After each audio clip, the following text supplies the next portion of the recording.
শুনুন না, তো নির্মল বাবুটা রামদাস বাবুটা তো অ্যাকসেপ্ট হয়েছে, তাই না? সেদিন তো আমরা জানতাম না যে ওনারা চলে যাবেন, তাই আমরা অ্যাকসেপ্ট করেছিলাম। আপনার কিছু বলার আছে? একদম প্রিসাইজ করবেন। ঠিক আছে, আমি বলে দেবো। আমি রেডি। ওকে, বলবে। এখন দ্বিতীয় দৃষ্টান্তটি সুতরাং করেছেন মাননীয় সচিব বিশ্বজিৎ কোহলি মহোদয়। বিষয়বস্তু হলো প্রত্যন্ত। ওকে ওকে। ত্রিপুরা মেডিকেল কলেজে পাশ করিয়ে দেবার নাম করে সম্প্রতি অর্থ আদায় করার ঘটনা সম্পর্কে মাননীয় বিধায়ক সুদীপ রায় বর্মন জানতে চেয়েছে। এখানে আমার কাছে যা রিপোর্টটা আছে আমি আপনার সামনে রাখছি। এখানে কয়েকজন মেডিকেল ছাত্র 2025 সালে 4ই ফেব্রুয়ারি ত্রিপুরা মেডিকেল কলেজ ও ডাক্তার বি.আর. আম্বেদকর মেমোরিয়াল টিচিং হসপিটালে মেডিকেল সুপারিনটেন্ডেন্ট কার্যালয়ে অধ্যাপক ডক্টর সুমা চৌধুরী, যিনি শারীরবিদ্যা বিভাগ অর্থাৎ ফিজিওলজির বিভাগের প্রধান, ওনার বিরুদ্ধে প্রথম যে পেশাগত এমবিবিএস পরীক্ষা, সেই পরীক্ষার ফলাফলের ক্ষেত্রে অর্থনৈতিক কার্যকলাপে জড়িত থাকার একটা অভিযোগ ওখানে অভিযোগ দায়ের করেন। ত্রিপুরা সরকারের মেডিকেল শিক্ষা বিভাগের দায়িত্বপ্রাপ্ত পরিচালক ত্রিপুরা মেডিকেল কলেজ পরিদর্শন করেন এই বিষয়ে এবং বিষয়টি অবিলম্বে তদন্ত করে প্রয়োজনীয় ব্যবস্থা গ্রহণের জন্য কলেজ কর্তৃপক্ষকে নির্দেশ দেন। পরবর্তী সময়ে জানা গেছে যে 2024 সালের নভেম্বর মাসে অনুষ্ঠিত প্রথম পেশাগত বিদ্যালয় পরীক্ষায় যারা অকৃতকার্য হওয়া 3 জন এমবিবিএস শিক্ষার্থী, নাম গোপন রাখা হয়েছে এখানে, অধ্যাপক ডক্টর সুমা চৌধুরীর বিরুদ্ধে অর্থের বিনিময়ে পরীক্ষায় পাশ করিয়ে দেওয়ার প্রতিশ্রুতি দেওয়ার অভিযোগ দায়ের করে। অধ্যাপক ডক্টর সুমা চৌধুরীর এই অনৈতিক কাজ সম্পর্কে ত্রিপুরার একাধিক স্থানীয় দৈনিকে সংবাদ প্রকাশিত হয়েছিল এবং এই যে প্রাপ্ত তথ্য এবং অভিযোগের ভিত্তিতে অপরাধ দমন শাখা থানায় একটি এফআইআর দায়ের করে, যা 12/2/2025 তারিখে অপরাধ দমন শাখা পিএস মামলা নম্বর 2025 TPCV 001 হিসাবে নথিভুক্ত হয়। মামলাটি ভারতীয় দণ্ডবিধির 308 ধারা এবং দুর্নীতি প্রতিরোধ আইন 1988 এর 7/7/11 ধারায় রুজু করা হয়। এফআইআর তদন্ত চলমান রয়েছে ক্রাইম ব্রাঞ্চে। ত্রিপুরা মেডিকেল কলেজ কর্তৃপক্ষ অধ্যাপক ডাক্তার সুমা চৌধুরীকে 7/2/25 তারিখে অবিলম্বে সাময়িক বরখাস্ত করে এবং তার বিরুদ্ধে আনিত দুর্নীতির অভিযোগ সম্পর্কে ব্যাখ্যা চেয়ে শোকজ নোটিশ দেওয়া হয়। শোকজের জবাবে উনি অস্বীকার করেন এবং উনি দাবি করেন যে তিনি কয়েকজনের কাছ থেকে ঋণ নিয়েছিলেন এবং সুদসহ সেই ঋণ পরিশোধ করেছেন। তিনি পরীক্ষায় পাশ করিয়ে দেওয়ার জন্য অর্থ গ্রহণের অভিযোগ সম্পূর্ণ অস্বীকার করেন এবং অধ্যাপক চৌধুরী তার দাবির পত্রে অনেকগুলো কাগজপত্র জমা করেছেন, যেগুলোর এখন ইনভেস্টিগেশন চলছে, তার পর্যালোচনাধীন রয়েছে। পর্যালোচনা শেষে ডিপার্টমেন্টাল এনকোয়ারি নেওয়া হবে। পুলিশ তদন্তে তার বিরুদ্ধে অভিযোগের যদি সত্যতা ও সম্ভাব্য সহযোগীদের নাম প্রকাশিত যদি হয় তাহলে ব্যবস্থা নেবে। ত্রিপুরা সরকারের মেডিকেল শিক্ষা অধিদপ্তর বিষয়টি অত্যন্ত গুরুত্বের সাথে গ্রহণ করেছে। বিশ্ববিদ্যালয়ের পরীক্ষায় মেডিকেল শিক্ষার্থীদের মূল্যায়নও আরও যাতে স্বচ্ছতা ও জবাবদিহিতা আনতে দায়িত্বপ্রাপ্ত পরিচালক ত্রিপুরা বিদ্যালয়ের রেজিস্ট্রার এবং পরীক্ষা নিয়ন্ত্রকের সঙ্গে আলোচনা করেন। ত্রিপুরা বিশ্ববিদ্যালয়ের উপরেজিস্ট্রার 7/3/25 তারিখে ত্রিপুরা বিশ্ববিদ্যালয়ের পরীক্ষা কেন্দ্র শাখার সম্মেলন কক্ষে ত্রিপুরা সরকারের মেডিকেল শিক্ষা বিভাগের দায়িত্বপ্রাপ্ত পরিচালক, আগরতলা সরকারি মেডিকেল কলেজ এবং ত্রিপুরা মেডিকেল কলেজের 9 জন সিনিয়র অধ্যাপক এবং ত্রিপুরা বিশ্ববিদ্যালয়ের সহকারী রেজিস্ট্রারের উপস্থিতিতে একটি ওখানে মিটিংও হয়। ওই বৈঠকে উপস্থিত সদস্যরা বিষয়টা নিয়ে আলোচনা করেন এবং সর্বসম্মতভাবে সিদ্ধান্ত নেন যে জাতীয় এনএমসি এর যে নির্দেশ আছে সেই নির্দেশ অনুযায়ী বিশ্ববিদ্যালয় এমবিবিএস কোর্সের উত্তরপত্রগুলির কেন্দ্রীয় মূল্যায়ন শুরু করবে। বৈঠকে এটি সিদ্ধান্ত হয় যে 2025 সাল থেকে ব্যবহারিক মৌখিক পরীক্ষা আভ্যন্তরীণ, যেটা ইন্টারনাল এবং এক্সটার্নাল যে পরীক্ষাটা হয়, সেই যারা পরীক্ষক থাকবে তাদের উপস্থিতিতে পরিচালনা হবে। ত্রিপুরা সরকার মেডিকেল শিক্ষা দপ্তর ত্রিপুরা মেডিকেল কলেজ কর্তৃপক্ষকে নির্দেশ দিয়েছে শিক্ষক অধ্যাপকদের মূল্যায়ন প্রক্রিয়া জাতীয় মেডিকেল কমিশন দ্বারা নির্ধারিত 360 ডিগ্রি মূল্যায়ন, এগুলো অনেকগুলো যে তাদের কিভাবে মূল্যায়ন করবে এই ব্যবস্থা রেখেছে। এখন পর্যন্ত আমার কাছে এই খবর আছে, আমি আপনার সামনে মাননীয় অধ্যক্ষের প্রতি সমস্ত হাউসকে অবগত করলাম। মাননীয় আমি ছোট্ট একটা আমি ইয়ে করব। মাননীয় অধ্যক্ষ মহোদয়, মাননীয় দপ্তরের মন্ত্রীকে বিশ্বাস করেন যে একা সোমা চৌধুরী উনি তার পক্ষে, এটা বহুদিন ধরে চলছিল, thanks to those 3 students who came forward and they met you also. I am reported by those students themselves. তো এরা এসে আপনার কাছে, এবং নাইস অফ ইউ যে আপনি একটা সিআইডি হাতে তদন্ত করার জন্য আপনি জিম্মা দিয়েছেন। এটা বেশ প্রায় ফেব্রুয়ারি মাসের ঘটনা। তো প্রাইমারি ফেসি কিছু এভিডেন্সের ভিত্তিতে ওয়াই দিস সোমা চৌধুরী, যার নামে এজাহার হলো, কেন তাকে অ্যারেস্ট করা হলো না? টাকা স্টুডেন্ট থেকে এইচডিএফসি ব্যাংকে টাকাও ঢুকেছে, টাকা স্টুডেন্টের তরফ থেকে এই এইচডিএফসি ব্যাংকের মধ্যে টাকাও ঢুকেছে সোমা চৌধুরী। এই তারপরে আরো এখানে অ্যানাটমি ডিপার্টমেন্টের এইচওডির কাছেও in presence of CEO and GM Tripura medical college বলা হয়েছিল এদেরকে পাশ করিয়ে দেওয়ার জন্য। এক্সটার্নাল মণিপুর থেকে যে এক্সটার্নাল এবং এই ভদ্রমহিলা anatomy HOD, they both refused. তো whether their statements have been recorded or not. আমার কথা হচ্ছে দুর্নীতি হয়েছে মাননীয় মুখ্যমন্ত্রী নিশ্চয়ই, এখানে আমরা যারাই আছি, be treasury or in opposition, nobody will give indulgence, not will the administration give any indulgence. Then my question is, why do you think, do you believe that without the help of Tripura Central University or others' involvement in the TMC, one lady named Shoma Chaudhary could avail this opportunity? This has been going on since long. Thank God some students came forward in spite of the, because এরা pass করতে পারেনি, টাকা দেওয়া সত্ত্বেও pass করতে পারেনি। দেন the pressure was mounted আপন this HOD anatomy department এদেরকে পাস করে দেওয়ার, wherein the from Manipur the external and the anatomy HOD they refused, they declined to মানে পাস করে দেওয়ার। আমার বক্তব্য হচ্ছে মাননীয় মুখ্যমন্ত্রী, আপনি একটা সিআইডি এনকোয়ারি ইনিশিয়েট করেছেন, please expedite the process and ensure the culprits, we all know কি কারা কারা সঙ্গে জড়িত। Now whether the CID will finish up the inquiry in a befitting manner and take to task all those involved in this nefarious act of passing students out of money এবং university এবং Tripura medical college তাদের একটা unholy নেক্সাসটাকে আনহার্ট করবে কিনা মাননীয় মুখ্যমন্ত্রীরা দয়া করে জানাবেন কি?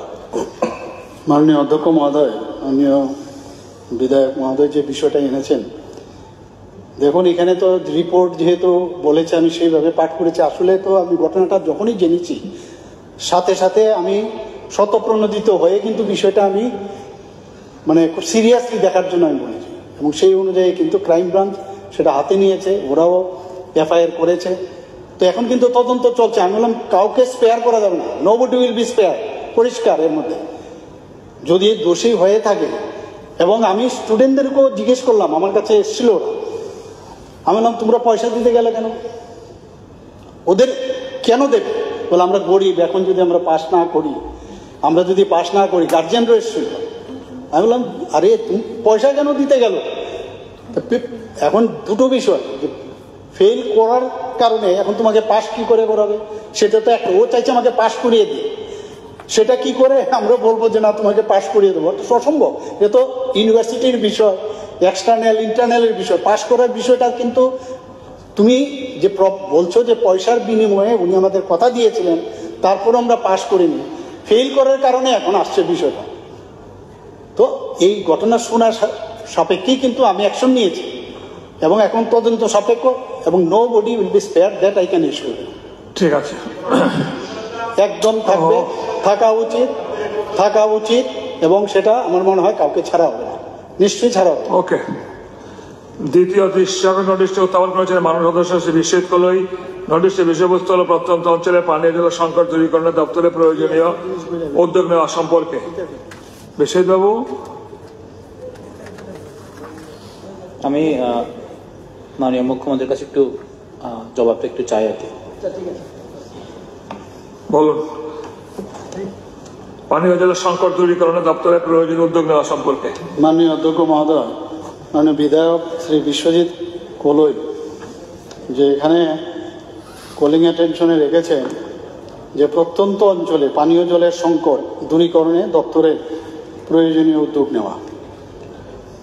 এখানে আমরা জল জীবন মিশন যে প্রকল্প সেটা 15ই আগস্ট 2019 থেকে যেটা এখানে শুরু হয়েছে কেন্দ্রীয় সরকারের মাধ্যমে, এবং তাতে রাজ্যের প্রায় 1193টি যে জিপি এবং ডিসি এলাকায় সেখানে আমাদের যে মোট পরিবারের সংখ্যা সেখানে 7,50,847, যার মধ্যে 19শে মার্চ 2025 ইংরেজি পর্যন্ত এখন পর্যন্ত 6 লক্ষ মানে আউট অফ 7,50,800 মধ্যে 6,41,500 সংখ্যক পরিবারে পাইপলাইনের মাধ্যমে পানীয় জলের সংযোগ দেওয়া হয়েছে, অর্থাৎ সেখানে 85.44%। এখন কিছু সমস্যা আছে এখানে, বিশেষ করে পাহাড় অঞ্চলে। সেখানে কিন্তু উদ্ভাবনী যে আমাদের ইনোভেটিভ যে প্রকল্প সেখানে অনেক সময় সম্ভব হয় না, কারণ জল স্তর অনেক নিচে থাকাতে আমাদের যে অগভীর স্বল্পবেশের যে অগভীর নলকূপ, গভীর নলকূপ, এগুলো কিন্তু ওখানে দেওয়া যায় না। তো তারপরেও সেখানে এবং অনেক টাইম লাগে সেটা করতে গেলে। তো কিছু পাহাড়ি এলাকায় এই সমস্যাটা আছে। তো সেখানে এইসব সমস্যার কারণে এলাকার যে ছড়া, নালা, জলাধার এবং ঝর্ণা সেইগুলোকে ইনোভেটিভ প্রকল্পে এনে সেখানে কাজ চলছে, এবং এখানে 85.44% দেওয়া হয়েছে। বাকি যে আমরা চাইছি যে 100% যাতে ওখানে জল দেওয়া যায় সেই ব্যবস্থা আমরা জল জীবন মিশনের যে টার্গেট সেটা নিশ্চয়ই আমরা করব। এবং এখানে আমাদের যে ব্যুরো অফ ইন্ডিয়ান স্ট্যান্ডার্ড সেই অনুযায়ী সেখানের এটা আমি এখানে সবাইকে জানাতে চাই, সেখানে বলছে যে 1 মিলিগ্রাম বেশি যদি মানে আয়রন মিশ্রিত থাকে তাহলে সেখানে কিন্তু আইআরপি লাগাতে হবে। এর নিচে থাকলে কিন্তু না লাগালেও চলবে এখনের যে রিপোর্ট। তো সেই জায়গার মধ্যে আমরা কাজ করছি। অনেক জায়গার মধ্যে পানীয় জলের যে উৎস উপযুক্ত বিদ্যুৎ পরিষেবা থাকে না, তো সেখানে আমরা বিকল্প হিসাবে সৌর বিদ্যুতের যে ব্যবস্থা সেই ব্যবস্থা আমরা করছি। তো প্রত্যন্ত অঞ্চলে এখন অবধি ট্যাঙ্কারের মাধ্যমে যেখানে জল, সেই ইনোভেটিভ স্কিম তো চলছেই, পাশাপাশি যেখানে বোরিং করে জল মানে আনা সম্ভব নয় জলস্তর না থাকাতে, সেখানে ট্যাঙ্কারের মাধ্যমে পানির জল দেওয়া হচ্ছে। তাছাড়া চার্জিং করার জন্য যে পানির স্তরে বৃষ্টির জল বা ইত্যাদি জল, সেইগুলোর জন্য machinery well, mark 2 ring well, এগুলো দিয়ে কিন্তু যে চার্জিংও হচ্ছে, আবার পাশাপাশি জলও সেখান থেকে নিষ্কাশিত করে মানুষকে দেওয়ার মানে ব্যবস্থা করা হচ্ছে। TTADCর ভিলেজ কাউন্সিল এখন এলাকায় মোট 1951টি গভীর নলকূপ দেওয়া হয়েছে, 5110টি স্বল্পবেশের অগভীর নলকূপ লাগানো হয়েছে, 23টি জল পরিশোধনাগার এবং 174টি ইনোভেটিভ স্কিম সেখানে স্থাপন করা হয়েছে। তো এতে করে প্রায় 3,27,000 পরিবারের মধ্যে 2,67,605 জন 5টি পরিবারে পানীয় জলের সংযোগ দেওয়া হয়েছে, অর্থাৎ 81.78%। তো TTADC ভিলেজের যে সকল পাড়ায় এখনও জলের উৎস কাজ সম্পন্ন হয়নি সেগুলো পরিকল্পনা চলছে, যেটা আমি বললাম। তো এখন পর্যন্ত যে 606টি গ্রাম পঞ্চায়েত এবং 587টি TTADC ভিলেজ কাউন্সিলে যে পানীয় জল সরবরাহ করার যে কার্যকরী পারিবারিক ট্যাপ সংযোগ, সেগুলো 166টি গ্রাম পঞ্চায়েত এবং 102টি ভিলেজ কাউন্সিল 100% সেখানে কিন্তু জল দেওয়া হয়েছে। 172টি গ্রাম পঞ্চায়েত, 146টি ভিলেজ কাউন্সিলে 90 থেকে 100% দেওয়া হয়েছে, অর্থাৎ যে কার্যকারী পারিবারিক ট্যাপ সংযোগ, এবং 131টি গ্রাম পঞ্চায়েত এবং 113টি ভিলেজ কাউন্সিলে 80 থেকে 90%, 80টি জিপিবিসিতে 70 থেকে 80%, 49টি জিপিবিসি সেখানে 50 থেকে 70%, 6টি গ্রাম পঞ্চায়েত এবং 26টি ভিলেজে 25 থেকে 50%, এবং 2টি জিপি এবং 18টি ভিলেজে 25%-এর নিচে এফএসটিসি দেওয়া হয়েছে। তো সেইভাবে জল দেওয়ার যেগুলো হয়নি সেখানেও চেষ্টা চলছে, আর এই বিষয়গুলো আপনার সামনে আমি এই হাউসের সামনে আমি রাখলাম। Thank you. মানে জাস্ট আমি কয়েকটা শেয়ার করতে চাইব। অ্যাকচুয়ালি আমরা দেখা গেল জল জীবন মিশন আসার পরে যেখানে যেখানে জল প্রবলেম ছিল এটা মোটামুটি সলিউশন হয়ে গেছে, কিন্তু যেখানে প্রত্যন্ত অঞ্চল সেখানে আগে থেকে জলের সমস্যা আছে, এখনও আছে, যা মাননীয় মুখ্যমন্ত্রী বলেছেন আমি এগ্রি করি। সেখানে বোরিং করার পর জল পাওয়া যায় না, সেখানে ইনোভেটিভ স্কিম করার জন্য ডিপার্টমেন্ট থেকে অনেক অ্যাপ্লিকেশন দেওয়া হয়েছে, কিন্তু এরকম কোনো আমরা উদ্যোগ এখনও দেখা যায়নি। যেমন আমার টাকাজোলা অঞ্চলে অনেকগুলো আছে গ্রাম যেখানে কোনো বোরিং করার স্কোপ নেই, সেখানে ইনোভেটিভ স্কিম করার জন্য অনেকগুলো প্রসেস আছে, কিন্তু ডিপার্টমেন্ট থেকে অনেকবার চিঠি দেওয়া হয়েছে। যেমন বরদুয়ার, বড়মুড়ার হাতে কতটা পাশে একটা পাড়া আছে, প্রত্যেকবার এটা তারা জল নিয়ে আবার ওই কলস নিয়ে আবার আন্দোলন করতে হয়। তো সেখানে আমাদের কোনো জবাব দিতে হয়, কিন্তু আমরা জবাব কিছু দিতে পারিনি। অনেকদিন ধরে এইভাবে চলছে। অনেক জায়গা আছে, যেমন সগরিয়াতে ওরকম আছে, প্রায় আমার যে পার্বত্য অঞ্চলে প্রত্যেক দিন দেখা যায়। তো তার জন্য মাননীয় মুখ্যমন্ত্রীর কাছে আমার এটাই অনুরোধ থাকবো, এটা ইমিডিয়েটলি একটু চেষ্টা করে যেটুকুলা সম্ভব করলেই ভালো হবে। এবং আরেকটা জাস্ট এখন যেখানে পাইপলাইন দিয়ে যেটা সাবমার্সিবল বা বলুন আপনি যেটা পাম্প হাউস, যে পাইপলাইনের মাধ্যমে যে জল পাঠানো হয়, ম্যাক্সিমাম জায়গাতে এখনো পাম্প হাউসগুলো এখন চলে না। কোনো জায়গাতেই মানে নিয়ারবোধ 60% এখন আমার টাকাগুলো অঞ্চলেই বলুন, মানে ম্যাক্সিমাম পাম্প হাউসই এখন কিছু স্টার্টও হয় না। তো তার কিছু কিছু কারণ আছে। যেমন আমি আমার দেখেছি লাস্ট ইয়ারে পাম্প হাউস জন্য টেন্ডার হয়েছিল, যে টেন্ডার হয়েছে প্রায় 50 লাখ টাকা, কিন্তু টেন্ডার ভ্যালু মাইনাস লেস 49% দিয়ে লেস করে সে কাজ করছে। তো তার ফলে যে কোয়ালিটি মেনটেন করার কথা ছিল সেভাবে কোয়ালিটি মেনটেন হয় না।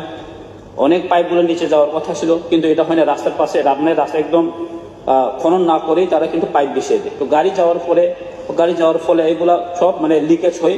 তো সেভাবে প্রবলেম চলছে। তো সেখানে আমি তো অ্যাপ্রিসিয়েট হয়েছে মাননীয় মুখ্যমন্ত্রী যে যতগুলো রিপোর্ট দিয়েছেন, কিন্তু রিপোর্টের মতে আমরা কিন্তু ডিপার্টমেন্ট থেকে এরকম কোনো একদম মানে স্মুথলি কাজটা পাওয়া যাচ্ছে না। তো তার জন্য আমি ডিপার্টমেন্টকে এটাই বলতে চাই, যা যথাসম্ভব এটাকে একটু নজর দিয়ে দেখলে ভালো হয়। Thank you. ঠিক আছে।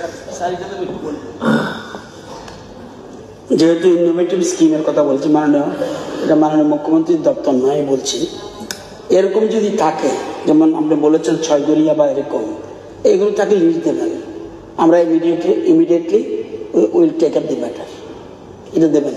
শুধু আপনারা যারাই এরকম আছে লিস্ট দিলে সুবিধা। ঠিক আছে। তৃতীয় দৃষ্টি আকর্ষণ উত্থাপন করেছেন মাননীয় অধ্যক্ষ মহোদয়, জাস্ট ওয়ান, এই যে পানীয় জলের যে সংকটের ব্যাপার, government is trying no doubt, কিন্তু একটা জায়গায় আমি ফ্ল দেখেছি, এটা হলো জনপ্রতিনিধিদের বাদ দিয়ে ডিডব্লিউএস এর ইঞ্জিনিয়াররা নিজেই লিস্ট করবেন, নিজেই কাজ তৈরি করবেন, কি করা হবে? I think what they should do is গ্রাম লেভেলে বা ব্লক লেভেলে জনপ্রতিনিধিদের সাথে বসে একটা ফাইনাল একটা সার্ভে রিপোর্ট নিয়ে ওইটার উপর কাজ করে। যেমন মাননীয় মুখ্যমন্ত্রী বলছিলেন ইনোভেটিভ প্রক্রিয়াটাও অনেক জায়গায় ফেইল হচ্ছে। আমি অফিসারদের কাছে অনুরোধ করব, what is innovative? Innovation is আফগানিস্তানে গিয়ে ইনোভেট কিভাবে করতে হবে ওইটা ওইখানে গিয়ে করুন। ভারতবর্ষের ইনোভেশন আফগানিস্তানে লাগবে নাকি? ইনোভেশনটা যেখানে দরকার ওইখানকার মতো করে করবে। এটা অফিসাররা কিন্তু they have to be very serious. মন্ত্রীরা গিয়ে ইনোভেশন করবে নাকি? They should not take decision on their. যেমন আমার এলাকায় আমাকে একটা আলোচনা ছাড়া সবগুলো লিস্ট দিয়ে দেবে, কি করে জলের সমস্যার সমাধান হবে? You tell me. সো মাননীয় মুখ্যমন্ত্রীর কাছে আমার অনুরোধ থাকবে, just tell the department officers they should take the list from the public representatives also. Thank you. মাননীয় অধ্যক্ষ মহোদয়, মাননীয় মন্ত্রী শ্রী অনিমেষ দেববর্মা মহোদয় যে কথাটা বলেছেন, বিষয়টা হচ্ছে আমরা এখানে বিধানসভাতে আসি, তর্ক বিতর্ক ইত্যাদি থাকবে, কিন্তু মেইন যে বিষয় সেটা হচ্ছে মানুষের জন্য কাজ করা। এখানে যে ধরনের মানে প্রপোজাল এসছে, ত্রিস্তরীয় পঞ্চায়েতের তাদেরও জনপ্রতিনিধি, তাদের সাথেও কথা বলা উচিত, এবং যারা বিধায়ক বিধায়িকারা আছেন তাদের সাথেও কথা বলা উচিত। নিশ্চয়ই এই ধরনের সাজেশন হওয়াতে আমি নিশ্চয়ই দপ্তরেরকে বলবো, এবং যাতে টাইমলি সব কিছু করা যায়। তো সে নিশ্চয়ই আমরা দেবো। সেখানে কারেন্টের প্রবলেম আছে অনেক জায়গায় এত মানে জল স্তরেই নেই সেখানে।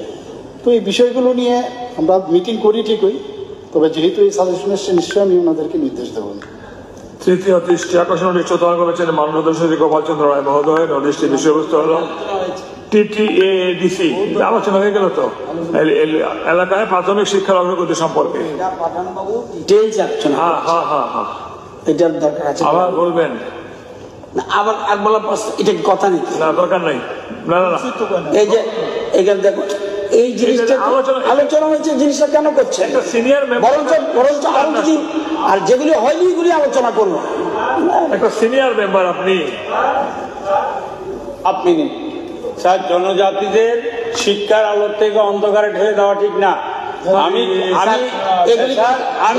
আমি আপনাকে বলছি, প্রায় 500 স্কুল আছে যেটা প্রায় বন্ধ, এবং আপনার থেকে বেশি জানে পাঠানবাবু, মুখ্যমন্ত্রী বলো, আপনার থেকে বেশি পাঠানবাবু জানে। রতনবাবু উনি নিজে বলেছে বিরুদ্ধে আপনি থাকতে পারবেন না। আলোচনা করেছে। আমাকে স্যার না রাখেন স্যার, প্লিজ স্যার রাখেন না, এরকম না। আপনারও বন্ধ হবে কিন্তু। আরে আপনার অবগতির জন্য বলছি, দেখুন শুনুন না একটু, এক সেকেন্ড আপনার অবগতির জন্য বলছি। পাঠানবাবুর আরেকটা আছে, বর্তমান গ্রামাঞ্চলের শিক্ষার পরিকাঠামো জানেন উনি কি লিখেছেন? বর্তমান গ্রামাঞ্চলে এই উন্নয়ন সম্পর্কে মেক ইট লে রিকোয়েস্ট করে পাঠিয়েছে যে আমারটা লে করে দিন। আরেকটা আছে ওনার আলোচনা কেন না এগুলি কোনো কাজ হবে। চতুর্থ দৃষ্টি আকর্ষণ সূচনা করেছেন শ্রী পিনাকি দাস চৌধুরী। নোটিশের বিষয়বস্তু হল কল্যাণপুর বিধানসভা কেন্দ্রের অন্তর্গত পূর্ণদাসপাড়া থেকে রতিয়া হাওয়ার পর্যন্ত 3.5 কিলোমিটার রাস্তা নির্মাণ কাজে অগ্রগতি সম্পর্কে। এখন আমি দৃষ্টি আকর্ষণ হিসেবে বিবৃতি বলার জন্য পূর্ত দপ্তরে মাননীয় মন্ত্রীবাদী অনুরোধ করছি। মাননীয় অধ্যক্ষ মহোদয়, কল্যাণপুর বিধানসভা কেন্দ্রের অন্তর্গত পূর্ণদাসপাড়া থেকে রতিয়া হাওর পর্যন্ত 3.5 কিলোমিটার রাস্তাটি নির্মাণ কাজের অগ্রগতি সম্পর্কে মাননীয় বিধায়ক শ্রী পিনাকি দাস চৌধুরী আনিত জনস্বার্থ সংশ্লিষ্ট কলিং অ্যাটেনশন নোটিশ। পূর্ণদাসপাড়া থেকে রাতিয়া হাওর লিঙ্ক নাম্বার L039 রাস্তাটি খোয়াই জেলার কল্যাণপুর ব্লকের অন্তর্গত। উক্ত রাস্তাটিও PMGSY 1-এর প্রকল্প 2013-14 সালে ভারত সরকারের গ্রামোন্নয়ন মন্ত্রকের অনুমোদন প্রাপ্ত। রাস্তাটির অনুমোদিত দৈর্ঘ্য 3.019 কিলোমিটার এবং তাতে যে অর্থ রাখা হয়েছে 2.10 করোড়। ত্রিপুরায় যে PMGSY নির্মাণ কাজ এবং তার সঙ্গে 5 বছরের যে মেনটেনেন্সের যে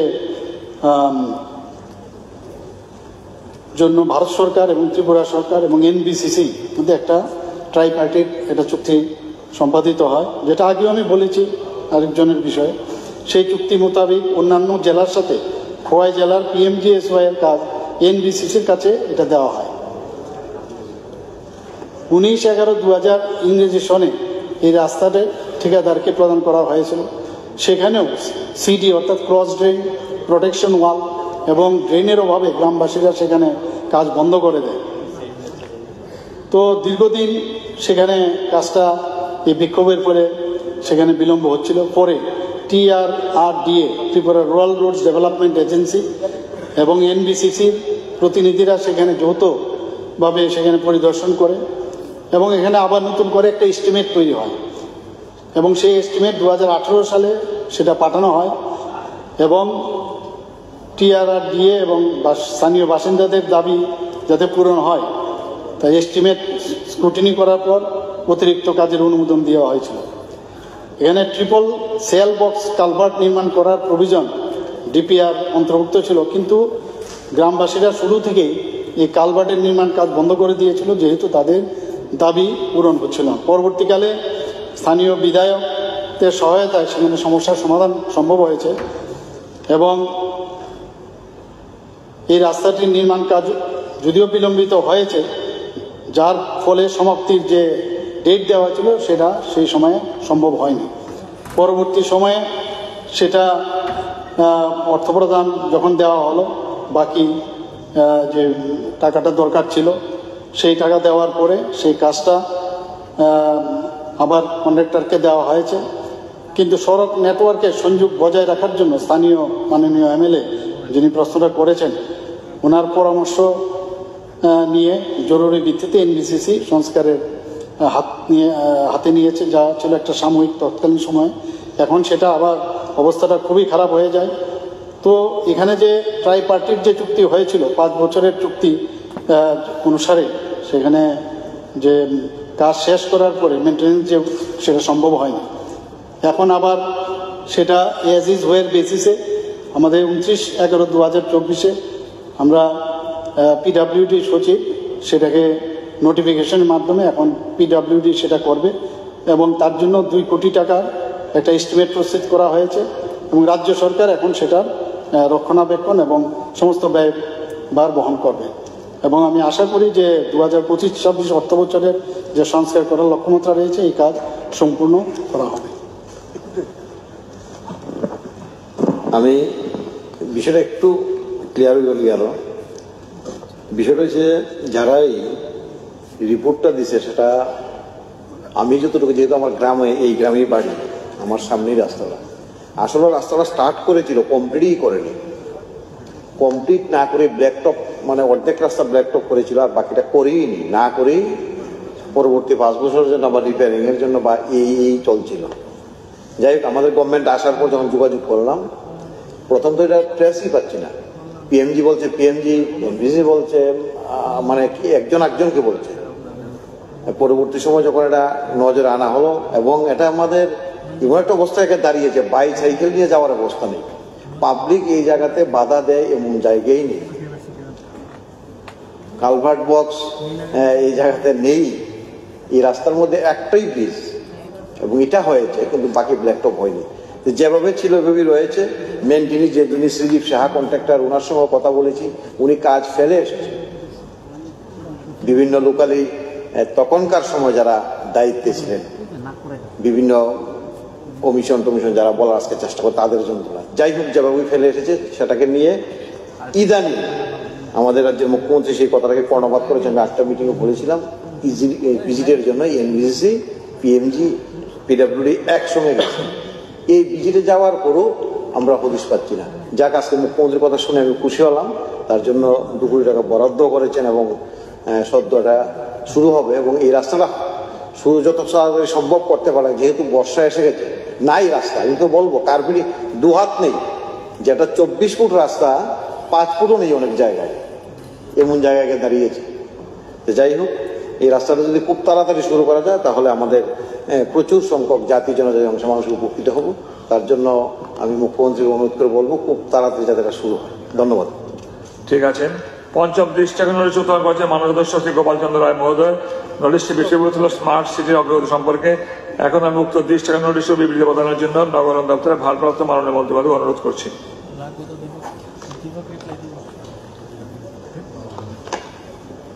মাননীয় অধ্যক্ষ মহোদয়, মাননীয় বিধায়ক শ্রী গোপাল চন্দ্র রায়ের কল অ্যাটেনশন নোটিশ হচ্ছে আগরতলা স্মার্ট সিটির অগ্রগতি সম্পর্কে। স্মার্ট সিটি মিশন স্কিমটি 2025 সালের 30 জুন শেষ হবে কেন্দ্রীয় সরকারের মন্ত্রী পরিষদের অনুমোদন অনুযায়ী। কেন্দ্রীয় সরকার কর্তৃক এই প্রকল্পে ফার্দার এক্সটেনশন বা পরবর্তী যে বর্ধিতকরণের বিষয় এখনও কিন্তু সেই ঘোষণা এখন করেনি। আগরতলা শহরের জন্য স্মার্ট সিটি মিশনের মোট প্রকল্প হচ্ছে 541.04 করোড়। এখন পর্যন্ত স্মার্ট সিটি মিশনের অধীনে কেন্দ্রীয় শেয়ার হিসাবে 490 কোটি টাকা আমরা পেয়েছি এবং রাজ্য শেয়ার দিয়েছে 51.04, যা কেন্দ্রীয় রাজ্য সরকারের মধ্যে 90:10 অনুপাতে বিভক্ত। স্মার্ট সিটি মিশনের অধীনে মোট 65টি প্রকল্প গ্রহণ করা হয়েছে, যার মধ্যে এখন পর্যন্ত 62টি প্রকল্প সম্পন্ন হয়েছে এবং 3টি প্রকল্প এখনও বাস্তবায়নাধীন রয়েছে। এই 3টি প্রকল্প হচ্ছে 4 lane of airport road from লিচু বাগান টু নিউ এয়ারপোর্ট টার্মিনাল, যার রাখা হয়েছে রুপিস 96.17 crore। নাম্বার 2 হচ্ছে revitalisation of MBB college lake 32.31 crore। Number 3 হচ্ছে development of children's park rupees 7.64 crore।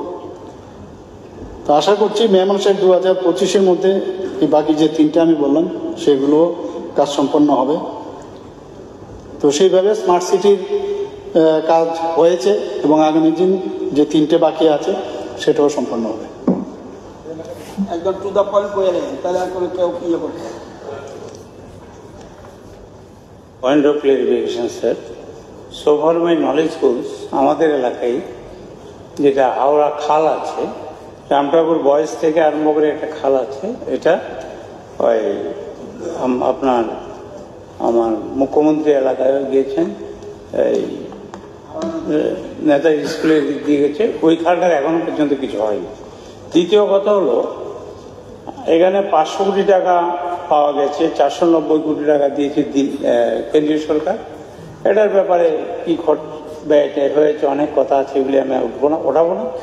আমার বক্তব্য হলো, এই যে আপনার ওয়াটার সাপ্লাইয়ের নিচে যে ব্রিজটা আছে যোগনগর, এই বাম দিকে এখানে নদীর বাঁধের সঙ্গে এটা একটা ময়লা ফলার মতো ব্যবস্থা, শুধু ময়লা ফেলতো, দুর্গন্ধে যাওয়া যায় না। আমি গিয়েছিলাম একদিন, আমাকে সবাই ঘেরাও করেছে। তখন আমি কাউন্সিলর, খুব ভালো ছেলে, আমাদের সঙ্গে কাজ করেছে, সুকুমার শাহকে বললাম, কয় দাদা আমি বলছি সাইনবোর্ড লাগিয়েছি তবু ময়লা ফেলে, this is the discredit of the corporation. আমি বল, এটা মুখ্যমন্ত্রী মহোদয়ের আমি এই সবার আকর্ষণ করছি। ব্যাপারটা হলো, এমবিবি কলেজে আরও আবার 7 কোটি টাকা ব্যয় হবে, ঠিক আছে, বা না 3 কোটি সামথিং, তারপরে 4 লেন হবে, ঠিক আছে, 3টা বাকি আছে, 62টা হয়েছে। আমার বক্তব্য হল যে এই স্মার্ট সিটি করতে গিয়ে যদি দুর্গন্ধের একটা গার্বেজ ফেলার জায়গা হয়, আর যেটা জল ওই যে রামঠাকুর বয়স থেকে যে ড্রেনটা, এটা আপনার এখানে স্পর্শ করেছে, এটা গিয়ে পড়েছে একবারে এই দিক, এটার এখনো কেন এটা হলো না, কবে নাগাদ এগুলি সংস্কার করা হবে? আপনার কোনো এটা তো অগ্রগতি কি কি হয়েছে এগুলি চাইছেন, আপনি কইছে, এখন আপনার কোনো সাজেশন আছে এটা না করবেন?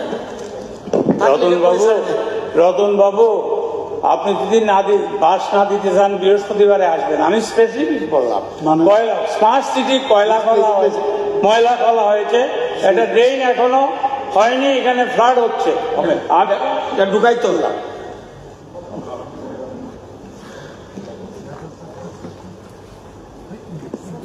মাননীয় চেয়ারম্যান স্যার, উনি জানতে চাইছেন, যতটুকু বুঝলাম, জল নিষ্কাশনের জন্য কি পরিমাণ টাকা ধার্য করা হয়েছে, রাস্তা নির্মাণ, রাস্তা মেরামত করার জন্য, কাভার ড্রেন করার জন্য কত টাকা আলাদা, এই হিসাবটা যদি থাকে তাহলে এটা বোধহয় পেশ করার জন্য উনি দাবি জানাচ্ছেন। এটা করলে ভালো হবে, যে কি কি প্রজেক্ট, মানে যে সুয়েরেজের জন্য কিংবা ড্রেন নির্মাণের জন্য, ওয়াটার লগিং যেন না হয় তার জন্য ব্যবস্থাপনা, এর আলাদা আলাদা হিসাব যদি থাকে আপনি দয়া করে এটা দিতে পারেন।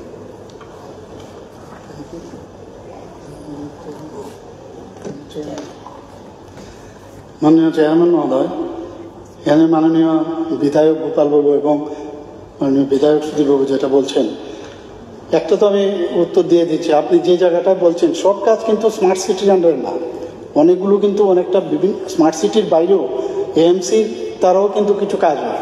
এএমসি মানে স্মার্ট সিটি এরকম না কিন্তু।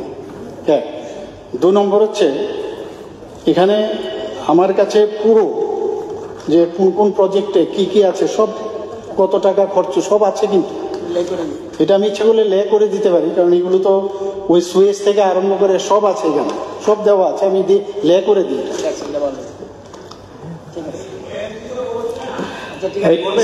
ষষ্ঠ দৃষ্টি আকর্ষণী মাননীয় পাঠানবাবুকে লে করবেন না আলোচনাতে, কারণ আগে থেকে আলোচনা হয়েছে। লে করে দিন, ঠিক আছে, থ্যাংক ইউ। এবং সপ্তম দৃষ্টি আকর্ষণী নোটিশটি উত্থাপন করেছেন মাননীয় সদস্য শ্রী শম্ভুলাল চাকমা। এটা আলোচনা করবো। তুমি বলে দাও, তুমি বলো, মিনিস্টার তুমি উঠো না, আমার কথা বলছো, উত্তর দিয়ে দাও। মাননীয় স্পিকার স্যার, মাননীয় চেয়ারম্যান স্যার,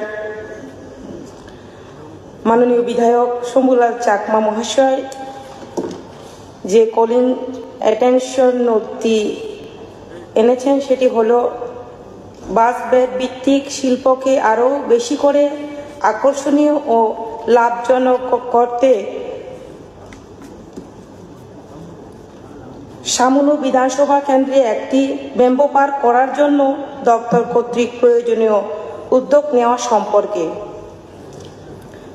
মাননীয় চেয়ারম্যান স্যার, ভারতবর্ষের মধ্যে প্রথম ব্যাম্বো পার্ক ত্রিপুরায় প্রতিষ্ঠিত হয়। পশ্চিম ত্রিপুরা জেলার আরকে নগরে ব্যাম্বো পার্কের বহু ছোট এবং মাঝারি আকারের বাঁশ শিল্প রয়েছে, যেগুলি বিভিন্ন বাঁশজাত পণ্য উৎপাদন করে, যেমন বাঁশের মেজের জন্য টাইলস, বাঁশের আগরবাতি স্টিক, বাঁশের বর্জ্য প্রক্রিয়াকরণ, বাঁশের গুঁড়ো ইত্যাদি।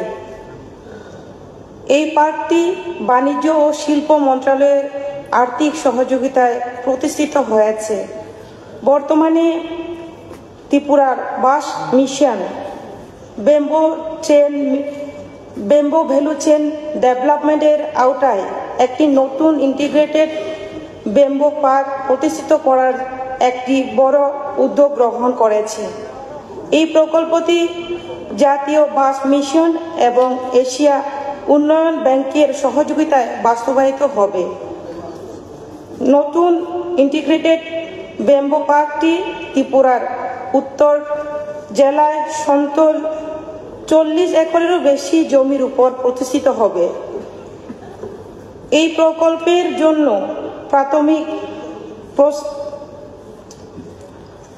প্রাথমিক যে প্রকল্পটি ডিপিআর ইতিমধ্যেই জমা দেওয়া হয়েছে, যার অনুমান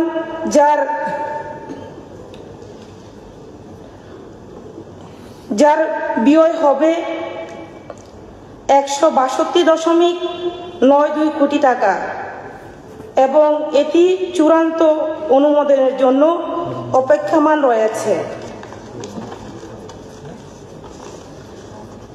তাছাড়াও নতুন একটি ইন্টিগ্রেটেড ব্যাম্বো পার্ক স্থাপনের জন্য সামনু ধলাই থেকে প্রস্তাব করা হয়েছে, তবে এটি একমাত্র তখনই সম্ভব যদি 40 থেকে 50 একর আয়তনের একটি উপযুক্ত জমি চিহ্নিত করা যায়। তাছাড়া জমিটি বড় রাস্তার সাথে সংযুক্ত হতে হবে। উপযুক্ত বিদ্যুৎ পরিষেবা, পাশাপাশি কাঁচামাল তথা বাঁশবাগান এবং নিকটবর্তী বসবাসযোগ্য এলাকা থাকা প্রয়োজন, যাতে ভবিষ্যতে ব্যাম্বো পার্কের কাজের জন্য যথেষ্ট মানব সম্পদ নিশ্চিত করা যায়। জমি চিহ্নিত করার পর একটি সম্ভাব্য প্রকল্প প্রতিবেদন প্রস্তুত করা হবে এবং এরপর চূড়ান্ত সিদ্ধান্ত নেওয়া হবে। তাছাড়া ত্রিপুরার 59টি জেলার সমতল প্রস্তাবিত ইন্টিগ্রেটেড ব্যাম্বো পার্কে যে 26টি বাঁশ প্রাথমিক প্রক্রিয়াকরণ ইউনিট কাম এগ্রিগেশন সেন্টার স্থাপন করা হবে। তার মধ্যে একটি ক্লাস্টারের 2টি এগ্রিগেশন সেন্টার সামুনু পরিসরে তৈরি হবে। ধন্যবাদ। Point of clarification sir. মাননীয় চেয়ারম্যান স্যার, এই বিষয়টি আমার আনার কারণটি হচ্ছে, আমরা সবাই জানি ছামুনো একটি প্রত্যন্ত এলাকা ছিল, যা বর্তমানে 2018 ইংরেজিতে আমাদের নতুন সরকার গঠনের পর এটাকে একটা ট্রান্সফরমেশনের কাজ চলছে। রাস্তাঘাট থেকে শুরু করে পানীয় জল কোনোটাতেই পিছিয়ে নেই। এর মধ্যে আমরা জানি শিক্ষার সাথে সাথে উন্নয়নের জন্য যেটা খুব গুরুত্বপূর্ণ সেটা হচ্ছে অর্থনৈতিক উন্নয়ন। এই অর্থনৈতিক উন্নয়নটা যদি আমরা আনতে চাই তাহলে মানুষের কাছে ইনকাম জেনারেশনের একটা সুযোগ দেওয়া দরকার। এবং সেই হিসেবে আমরা জানি ছামুনো এমন একটা এলাকা, পুরো ছামুনো এলাকা জুড়ে যে বাঁশ উৎপাদিত হয় ন্যাচারালি, সেই বাঁশের অংশ কিন্তু কৈলাসহর থেকে শুরু করে কুমারঘাট, ফটিকরাই এবং ইভেন আগরতলা পর্যন্ত কিন্তু আমাদের ছামুনো এলাকার, ছামুনো অঞ্চলের বাঁশ আসে। এবং বিগত কয়েকদিনে আমি আগরতলা স্থিত আমাদের ইন্ডাস্ট্রিয়াল এলাকার বোধজংনগরের যে জি কিউব ইন্ডাস্ট্রি রয়েছে সেখানে আমি গিয়েছিলাম। গিয়ে সেখানে ওনাদের সাথে কথা বলে জানতে পারলাম যে আমাদের যে চাহিদা 2000 মানে আগামী অর্থ বছর বা তারপরের অর্থ বছরে সেটা 10,000 হেক্টরের মতো তার একটা চাহিদা হবে। কিন্তু বর্তমানে যে তার যে প্রোডাকশন রেট খুব কম, অর্থাৎ শুধুমাত্র জি কিউব ইন্ডাস্ট্রিতে যে পরিমাণের বাঁশের দরকার সেই পরিমাণ বাঁশের যোগানো কিন্তু আমরা এখন বর্তমানে দিতে পারছি না। কিন্তু অগোছালোভাবে ন্যাচারালি কিন্তু আমাদের সেই বাঁশের প্রোডাক্ট বিভিন্ন জায়গায় ছড়িয়ে ছিটিয়ে রয়েছে সারা ত্রিপুরা রাজ্যের মধ্যে। আর আমরা এটাও জানি বাঁশ বেতের উপর বিভিন্ন কাজ একসময় ত্রিপুরা রাজ্যের মধ্যে কুটির শিল্পের মতো একটা অবস্থা ছিল। এটাকে আরো জিয়ে তোলা এবং মানুষের কাছে যাতে অর্থ পৌঁছানো যায় সেই দিকে লক্ষ্য রেখে আমি এখানে এই বিষয়টা উত্থাপন করেছিলাম, যাতে করে আমরা এই বাঁশ বেত শিল্পকে আরো উন্নত করে মানুষের কাছে পয়সা এনে দিতে পারি এবং ত্রিপুরা রাজ্যের অর্থনৈতিক ব্যবস্থাকে আরো সমৃদ্ধতর করতে পারি।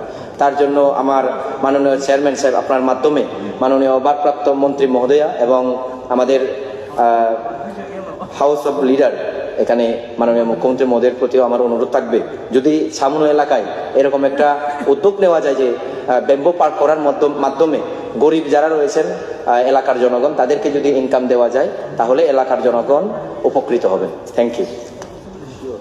মাননীয় চেয়ারম্যান স্যার, আমি আমার যে বক্তব্যের মধ্য দিয়ে বলে গেছি কি কি গাইডলাইন রয়েছে, সেই গাইডলাইন অলরেডি আমি বলে দিয়েছি।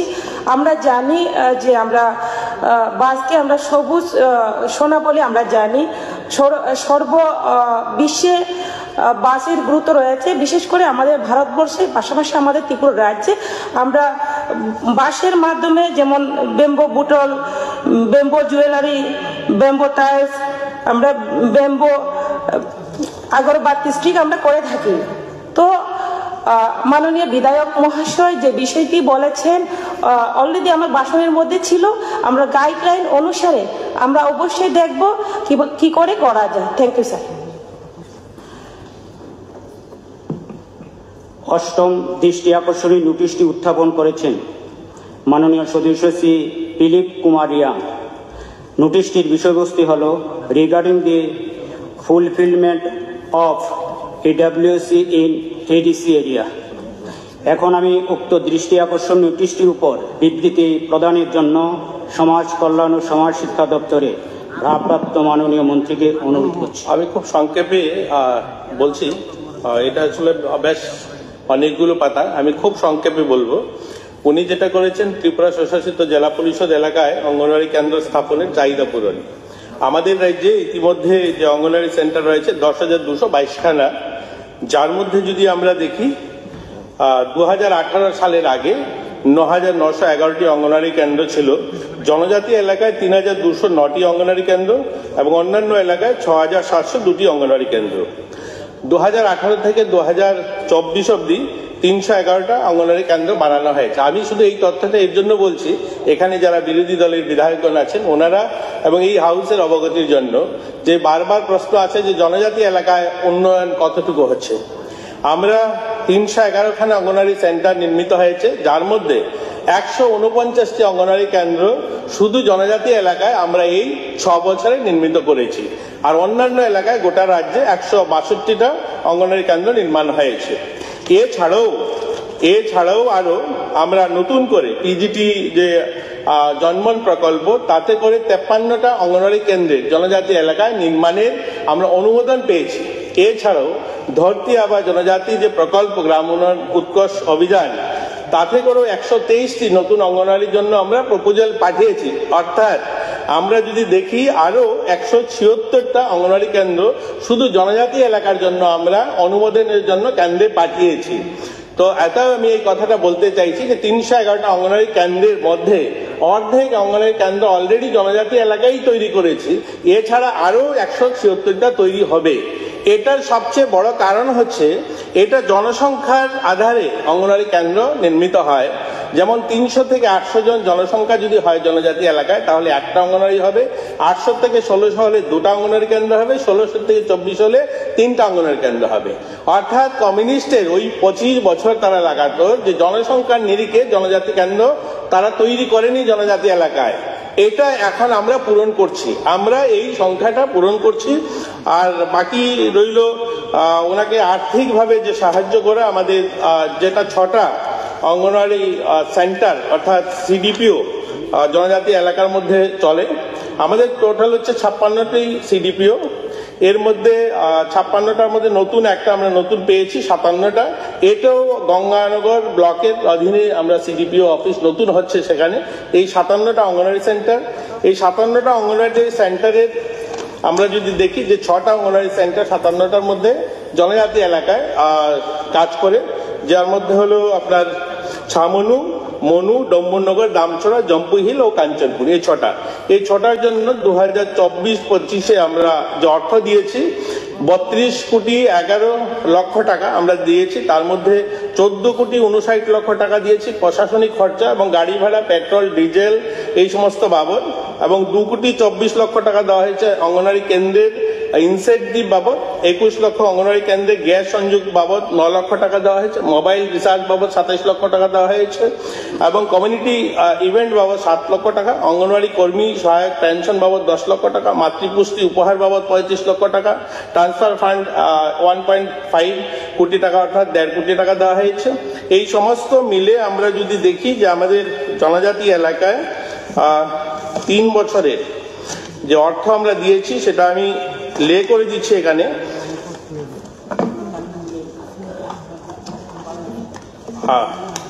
আচ্ছা, আমি বাকি আর্থিক বিষয়টা আমি লে করে দিচ্ছি। দীর্ঘ এই আমাদের 3 বছর আর আমি দিয়েছি এবছর এবং এর আগের বছর, এর আগের বছর 3 বছরের।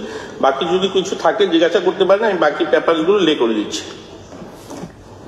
হামবাই স্যার, চেয়ারম্যান স্যার, पहिलानो हामबाया भारतनि मिनिस्टारनो केसार आंहासो गोबां सालिया बजिक लेखायनो हिने आं किसा काञ्चनपुरनि किसा सानामु सङो सर काञ्चनपुर प्रोजेक्टआव 3टा ब्लकआव कायसा सिमि सिडिपिअ दङो ओंखे आ जागायाव 10 जावो 248 एडब्लिउसि सेन्टार लालजुरियाव 140 ओंखे आं अनारेबल मिनिस्टारनि नोंथे आं किसा सिनामु सङमाखाय ते जाम्पुहिल बाय दामसरा সিডিপিও বরক বক্রনা নাই আমরা মাননীয় চেয়ারম্যান স্যার উনি যেটা বলেছেন আসলে ওই ট্রান্সলেটরটা কাজ করেনি, তো আমি যতটুকু বুঝেছি ওনার বিধানসভার অন্তর্গত লালজুড়ি ব্লক এবং দশদা আরডি ব্লকের অধীনে যে 329টা অঙ্গনওয়াড়ি কেন্দ্র আছে এই সম্বন্ধিত বিষয় ইনি এর আগেও একটা কোয়েশ্চনে এসেছিল ওনার, সেটার উত্তর দেওয়া হয়নি। তো 32টা অঙ্গনওয়াড়ি কেন্দ্র হচ্ছে আমাদের লালজুড়ি আরডি ব্লকে 5টি এবং দশদা আরডি ব্লকের অধীনে 32টি, মোট 37টা অঙ্গনওয়াড়ি কেন্দ্র রয়েছে। 2023-24 ওইটা ওনার এলাকায় 2টা ব্লকে ওনার এরিয়াতে পড়ে। 2023-24 এবং 2024-25 বছরে এগুলো মেরামত করা হয়েছে এবং দশদা লালজুড়ি আরডি ব্লকের অধীনে 36টি অঙ্গনওয়াড়ি কেন্দ্রের মধ্যে আমরা 27টি অঙ্গনওয়াড়ি কেন্দ্র নতুন হয়েছে এবং 2টি পুরনো অঙ্গনওয়াড়ি কেন্দ্র তারও মেরামতের জন্য আমরা দিয়েছি। বাকি বিষয়টা আমি লে করে দিচ্ছি এই সমস্ত পেপারসগুলো। নবম দৃষ্টি আকর্ষণী নোটিশটি উত্থাপন করেছেন মাননীয় সদস্যা শ্রীমতী অন্তরা সরকার দেব। নোটিশটির বিষয়বস্তু হল রাজ্যে বাড়ি বাড়ি রান্নার পাইপলাইনে গ্যাসের সংযোগ বৃদ্ধি সম্পর্কে। এখন আমি উক্ত দৃষ্টি আকর্ষণী নোটিশটির উপর বিবৃতি প্রদানের জন্য শিল্প ও বাণিজ্য দপ্তরে ভারপ্রাপ্ত মাননীয় মন্ত্রীকে অনুরোধ করছি। মাননীয় চেয়ারম্যান স্যার, মাননীয় বিধায়িকা অন্তরা দেব সরকার মহোদয়া যে কলিং অ্যাটেনশনটি এনেছেন সেটি হলো রাজ্যে বাড়ি বাড়ি রান্নার পাইপলাইন গ্যাসের সংযোগ বৃদ্ধি সম্পর্কে।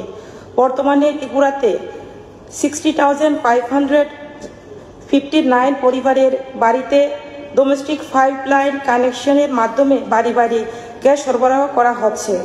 এই সরবরাহের কাজ TNGCL দ্বারা চালিয়ে নেওয়া হচ্ছে।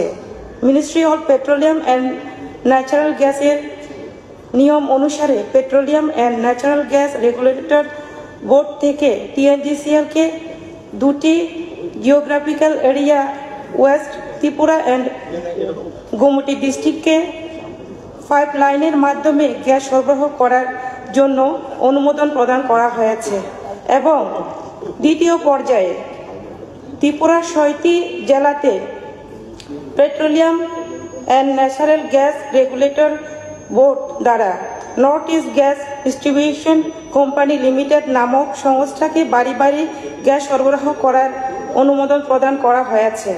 বর্তমানে north east gas distribution company limited pipeline বিছানোর কাজ চালিয়ে যাচ্ছে। আশা করা যাচ্ছে চলিত বছরে ডিসেম্বর মাস থেকে এই 6টি জেলাতে বিভিন্ন জায়গায় বাড়ি বাড়ি গ্যাস প্রদান শুরু করা হবে। Thank you sir. Point of clarification. মাননীয় চেয়ারম্যান মহোদয়, আমার বিধানসভা এলাকা কমলাসাগর বিধানসভার কুনাবন, রাধানগর, কমলাসাগর, দেবীপুর গ্রাম পঞ্চায়েত এলাকায় বিগত 1995 ইংরেজি সাল থেকে ONGC কর্তৃক প্রতিদিন প্রায় 14 থেকে 15 লক্ষ কিউবিক মিটার গ্যাস উত্তোলন হচ্ছে, যার বাজার মূল্য আনুমানিক মাসিক 10 থেকে 15 কোটি টাকা হবে। কমলাসাগর বিধানসভায় গ্যাস উত্তোলিত হয় এবং এই বিধানসভার লেম্বুতলি গ্রাম পঞ্চায়েতে এই গ্যাস পরিশোধিত হয়। তারপর এই গ্যাস গেইল, পালাটানা, নেপকো এবং TNGCL এর কাছে বিক্রি করেন। মাননীয় চেয়ারম্যান মহোদয়, TNGCL 2000 সাল হইতে ডোমেস্টিক গ্যাস হিসাবে আগরতলা শহরে বিভিন্ন এলাকায় গ্যাস সরবরাহ করে আসছে। মহোদয়, কমলাসাগর এলাকায় গ্যাস উত্তোলিত হয়, অথচ সেখানকার মানুষও রান্নার পাইপলাইন গ্যাসের সুবিধা থেকে বঞ্চিত। এটাই এমনও নয় যে কমলাসাগর বিধানসভা কেন্দ্রের জনগণের পাইপের মাধ্যমে গ্যাস সংযুক্তিকরণের ধার্য মূল্য দেওয়ার ক্ষমতা নেই। মাননীয় মন্ত্রীর কাছে আমার অনুরোধ থাকবে, যত দ্রুত সম্ভব কমলাসাগর বিধানসভায় যেন বাড়ি বাড়ি রান্নার পাইপলাইনের মাধ্যমে গ্যাস সরবরাহ করা হয়। মানুষ যেমন বিশাল সংখ্যক উপকৃত হবেন, তেমনি সরকারের রেভিনিউ বাড়বে। তাছাড়া কমলাসাগর এলাকায় সরকারি অনেক খাস জমি ব্যবহার করে এবং উত্তোলিত গ্যাসের মাধ্যমে গ্যাস ভিত্তিক ক্ষুদ্র বা মাঝারি শিল্প স্থাপনের লক্ষ্যে প্রয়োজনীয় পদক্ষেপ নেওয়ার জন্য এবং এলাকার বাস্তব পরিস্থিতি সরজমিনে খতিয়ে দেখার জন্য অতি শীঘ্র একটি কমিটি গঠন করার জন্য আমি মহোদয় এই সভায় আবেদন রাখছি।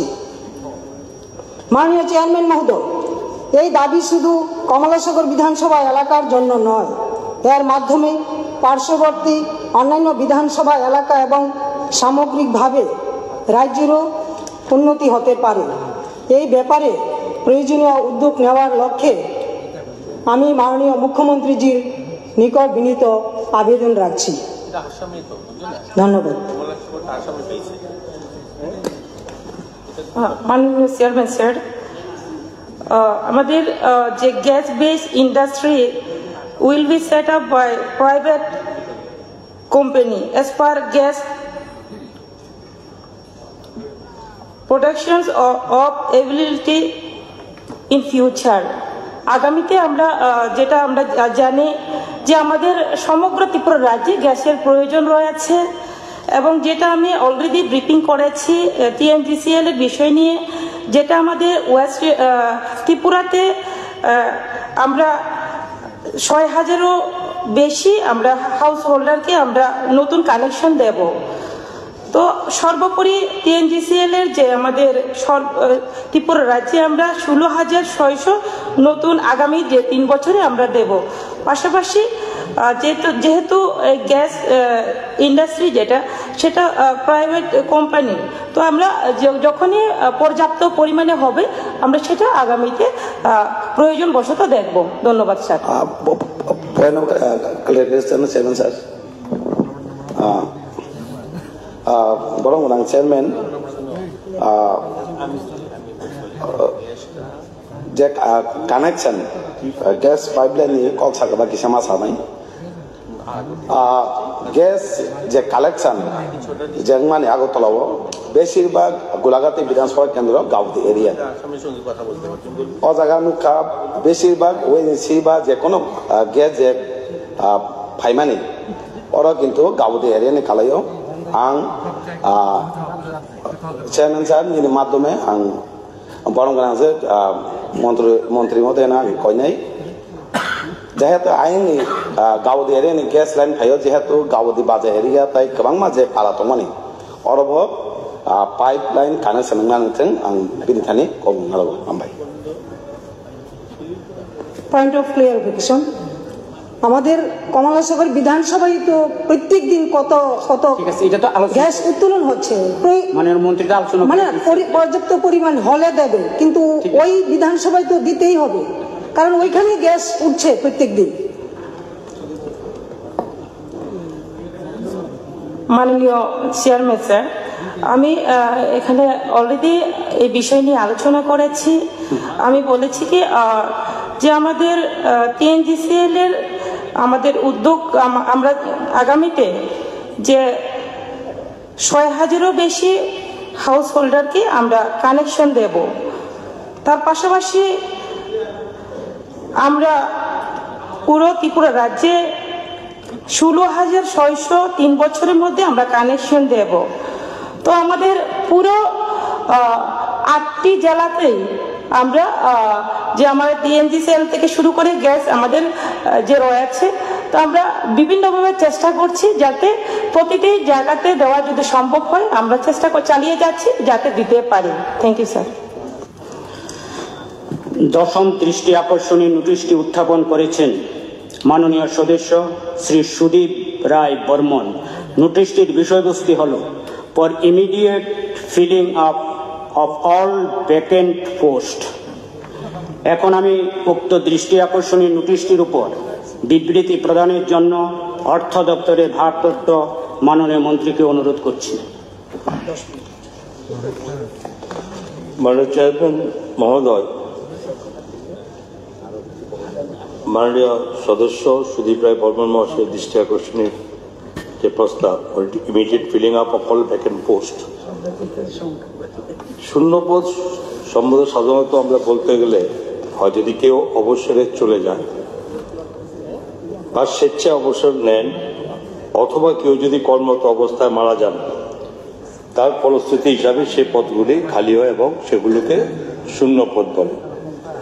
এ প্রসঙ্গে বলতো যে স্বেচ্ছা অবসরে যাওয়ার ফলে খালি পদের সংখ্যা খুবই কম।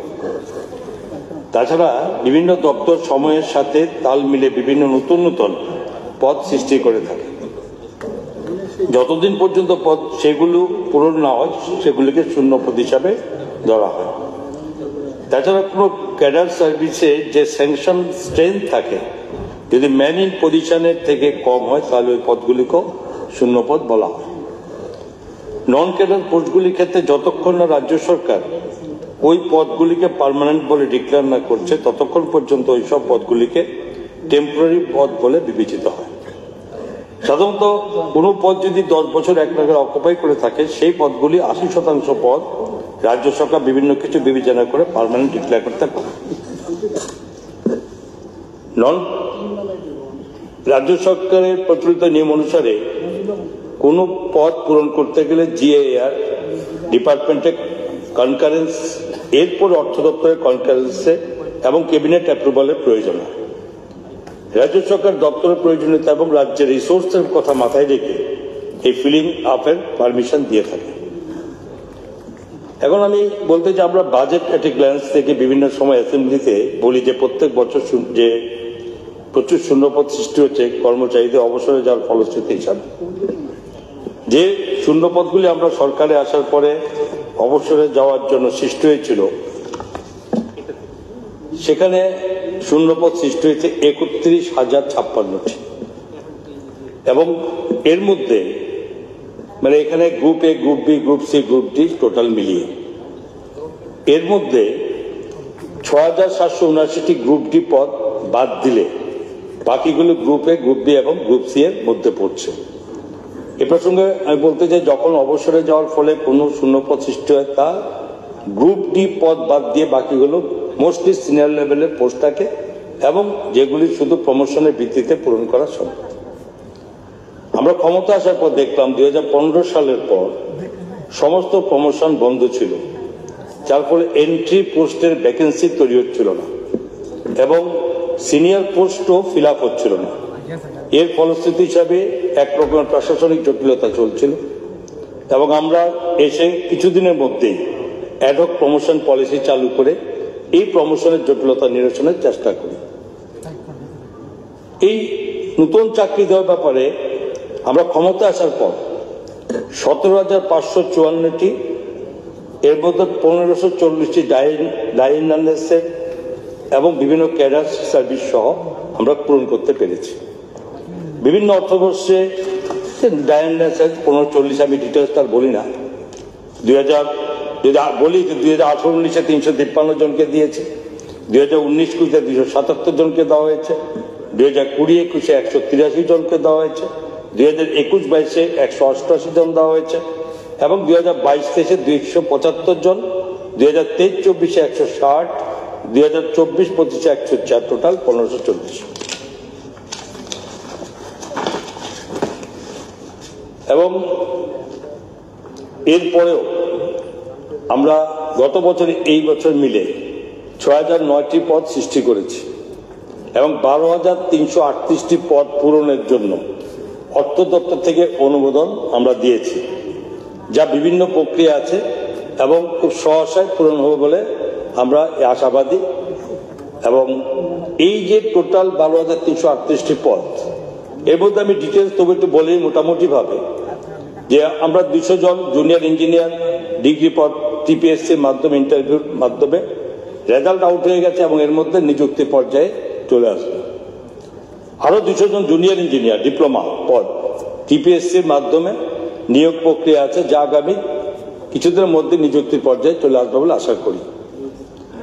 2024 জন মেডিকেল অফিসার এমবিবিএস এর জন্য রিটার্ন পরীক্ষা টিপিএসসি এর মাধ্যমে হয়ে গেছে। 136 জন এগ্রি অফিসার নিয়োগের জন্য অর্থাৎ প্রয়োজনীয় অনুমোদন আমরা দেওয়া হয়ে গেছে।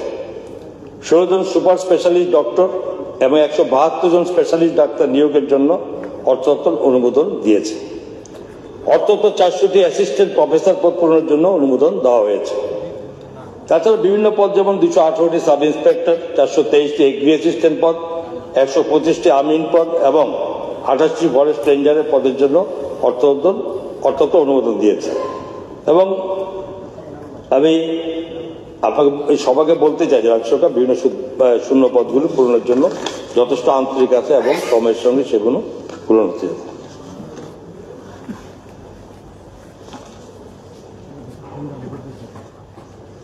মাননীয় অধ্যক্ষ মহোদয়, খুব ইম্পর্টেন্ট একটি ইস্যু, আমি অনুরোধ করব একটু সময় দেওয়ার জন্য। স্যালারি অ্যান্ড ওয়েজেস, মাননীয় মুখ্যমন্ত্রী আপনি একটু ব্যাপারটা বুঝবেন। স্যালারি অ্যান্ড ওয়েজেস 2000 এই গত 3টা অর্থ বছর যদি আমরা ধরি, 2023 এবং 24 অর্থ বছরে অ্যাকচুয়াল এক্সপেন্ডিচার হয়েছিল 29.98%। অ্যাকচুয়াল এক্সপেন্ডিচার 23-24-এ। 24-25-এ রিভাইজ এস্টিমেটে সেটা গিয়ে 25.75 কমেছে রিভাইজ এস্টিমেট। এবার 25-26 বাজেট এস্টিমেটে এটা গিয়ে দাঁড়িয়েছে 25.26%। তাহলে আমার 23-24 শুরু হলো 29.98 অ্যাকচুয়াল, আর এবার রিভাইজডে 25.26 হচ্ছে বাজেট এস্টিমেটে। তার মানে -4.72%, 4.72% আনুমানিক 700 কোটি টাকা মতো খরচ কম হচ্ছে স্যালারি অ্যান্ড ওয়েজেস। এমপ্লি প্রুফ যে শূন্য পদ থাকা সত্ত্বেও এগুলো পূরণ হচ্ছে না।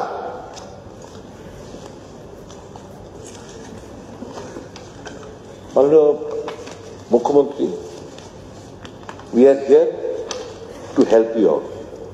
কনস্ট্রাকটিভ ক্রিটিসিজম করবো, কিন্তু হেল্প যারাই পাক আমার রাজ্যের ছেলে মেয়েরা পাবে। যেমন ধরুন বিদ্যাজ্যোতি স্কুলে আমার একটা অনুরোধ থাকবে, আপনারা যে গাইডলাইন তৈরি করেছেন সেই গাইডলাইন গুলো ফলো করার জন্য। যেমন ধরুন একাডেমিক কাউন্সিলর নিযুক্তি হচ্ছে না, গাইডলাইন তৈরির মধ্যে একাডেমিক কাউন্সিলর প্রভিশন রয়েছে, কিন্তু এগুলো হচ্ছে না। এবার বিদ্যাজ্যোতি প্রকল্পে আমাদের রাজ্যে বাদ দিয়ে বাকি সমস্ত যে সিবিএসই স্কুলগুলো রয়েছে অন্যান্য প্রদেশে, তাদের ওখানে সি-টেটও প্রযোজ্য। আমাদের এখানে সেন্ট্রাল যে টেট, কেন আমি জানি না তাদের কোনো অপরচুনিটি দেওয়া হচ্ছে না। টেট নিক, আমাদের রাজ্যে টেট নিক, কিন্তু সি-টেটও is applicable, is a must. আর অন্যান্য স্টেটে তো সি-টেট ছাড়া অন্য টেটে তারা আসতেই পারে না। কেন এই প্রভিশনটি একটু দয়া করে দেখবেন। দীর্ঘদিন ধরে প্রায় 2022 থেকে পুলিশের ইন্টারভিউ এখনো অফার ছাড়া হয়নি। স্পেশাল এক্সিকিউটিভ অফার নেই, জেলের, ফায়ার সার্ভিসের কোনো ধরনের এখনো শেষ হয়নি। মাননীয় মুখ্যমন্ত্রী মহাশয়, আপনার মাননীয় স্পিকার, আপনার মাধ্যমে সেপ্টেম্বর 2024 100টা post of tehsildar revenue department থেকে বলা হয়েছিল নেওয়া হবে। 100টা পোস্ট অফ আমিনদার রেভিনিউ ডিপার্টমেন্ট বলা হয়েছিল। 104টি post of auditor finance department, panchayat executive officer 883 জন, 140 post of forester forest department, post of 30টা পোস্ট অফ কোঅপারেটিভ ডিপার্টমেন্ট। এটা বলতে গিয়ে মাননীয় মন্ত্রী বলেছিলেন যে এটা কে পরীক্ষাটা নেবে, এটা কি যে বোর্ডগুলো রয়েছে টিপিএসসি, টেট, জিআরবিটি, টিআরবিটি, এগুলো এরা নেবে? তখন মাননীয় মন্ত্রী বলেছিলেন প্রেস কনফারেন্সে যে না, এটা এখন ঠিক হয়নি, তবে ডিপার্টমেন্ট ভিত্তিক হয়তো নেওয়া হবে ফর ক্লিয়ারিটি। যেমন ধরুন কোঅপারেটিভ ব্যাংকের পরীক্ষা নিতে গিয়ে কি করে যেগুলো হয়েছে আপনারা জানেন, আপনি ভালো করে জানেন। তো আমার মনে হয় এই জিনিসগুলো না করে একটা কম্পিটিটিভ একটা এক্সামে মাধ্যমে সবগুলো পোস্ট ফিল আপ করা যায়, ডিপার্টমেন্টের উপর না ছেড়ে। এটা আমার প্লিজ পন্ডার। জুলাই আগস্টে 2024-এ পুলিশ সাব ইন্সপেক্টর 218টি পোস্ট, লেবার ইন্সপেক্টর 25টি, PA2 100টি, ফিশারি 53টি, ইউডি ডিপার্টমেন্টের 19টি, UDS 23 number development officer, 83 number of ward secretary, revenue ডিপার্টমেন্টের 254টি, ফিনান্স ডিপার্টমেন্টের 185টি, ট্রান্সপোর্ট ডিপার্টমেন্টের 88টি, MTS, ICDS 30টি। তো রাজ্য সরকার জুলাই আগস্ট 2024 টিপিএসসি এখনো একটা ইন্টারভিউ কল করেনি। ওয়াই? জুলাই মানে প্রায় 1 বছর হয়ে গেল, জুলাই আগস্টে প্রায় 1 বছর হতে চলছে। Why the TPC has not called even a single interview? তো আমার মনে হচ্ছে, খারাপ পাবেন না, একটু এই জায়গাটা মনিটরিং এর ব্যাপার রয়েছে। যারাই চাকরি পাবে, আমার রাজ্যের ছেলেমেয়েরা তো এটা একটা কোথাও কোথাও একটা অবস্টাকেল আসছে। আমি অনুরোধ করব, এটা আপনি একটু কাইন্ডলি নিজে একটু উদ্যোগ নিয়ে এই জিনিসটা আপনি দেখবেন। এবার যে অ্যাসেম্বলি, এবং কারেক্টলি বলেছেন, খানিকটা আমার মনে হয় আমারও ভুল হতে পারে, আমার হিসেবে ভুল হতে পারে, যে ফিগারটা এক্ষুনি মাননীয় মন্ত্রী দিলেন 31,000 সামথিং শূন্য পদ, 31,056টি, if I'm not wrong in noting down, 31,056টি ভেকেন্ট পোস্ট রয়েছে। আমি যে হিসাব করে বিশেষ করে এবারের সেশনে যে রিপ্লাইগুলো দিয়েছে, এটা আমি যোগ করে দেখলাম, এখানে প্রায় 33,774টি 33,774টি আপনার এই অ্যাসেম্বলির এবারকার সেশনে যে রিপ্লাইগুলো দিয়েছেন যোগফল দিয়ে দাঁড়ায়। এখন আমি ক্যালকুলেটর করেছি, হয়তো ভুল হতো টিকতে গিয়ে, but I want to put in record, it is 30 বরাবর। If I take this also, 31,056টি শূন্য পদ। এবং আপনি বলছেন অ্যাপার্ট ফ্রম দিস, দিন পাল্টায়, দিন যত যায়, পোস্ট আপনারা ক্রিয়েশন করেছেন 6,009টি, if I am not wrong, 6,009টি নতুন ভাবে পোস্ট ক্রিয়েট করেছেন। তাহলে তো এই যে স্যালারি এন্ড ওয়েজেস, যদি এটা হতো, আমার শূন্য পদগুলো যদি পূরণ হতো, স্যালারি এন্ড ওয়েজেসের রিফ্লেকশন এটা হতো না। একটা বিশাল বড় শূন্যতা রয়ে গেছে আমাদের রাজ্যে। তো শেয়ার করে লাভ নেই এখন পর্যন্ত, আগামী দিন হয়তো হবে যদি আম্বানি আদানিরা এখানে ভালো প্রজেক্ট করেন, আইটি সেক্টরে জোর দেওয়া হয়, নিশ্চয়ই আমাদের ছেলেমেয়েরা অন্যান্য কর্মসংস্থার ব্যবস্থাপনা করবে। কিন্তু প্রেজেন্টলি মূলত ডিপেন্ডেন্ট হচ্ছে গভর্নমেন্ট সেক্টরে, সরকারি চাকরির উপর তাদের একটা লক্ষ্যবস্তু। তো আমার মনে হয় এই জায়গায় আমরা বোধহয় একটু পিছিয়ে আছি। মাননীয় মুখ্যমন্ত্রী দয়া করে এই ব্যাপারটা একটু দেখবেন, যাতে করে অ্যাজ মাচ এজ পসিবল এই শূন্য পদগুলো দীর্ঘদিন ধরে পড়ে রয়েছে, এগুলো না থাকে, এবং বাজেটের এক গ্ল্যান্স 10 বছরের সমস্ত কিছু দিয়ে দেওয়া হয়, যে কতটা সার্ভিস রিটায়ারমেন্টে যাচ্ছে, এছাড়া জিআরএস যাচ্ছে, মালা যাচ্ছে। আরেকটা ব্যাপার, আমি আজকে তো হাউস শেষ, মাননীয় অধ্যক্ষ মহোদয়, আমার এলাকায় যারা হাউসে মানে কোয়ার্টারে থাকে সরকারি, এটা যদি রিলেটেড না বলে ফেলে, আর কত সময় নাই,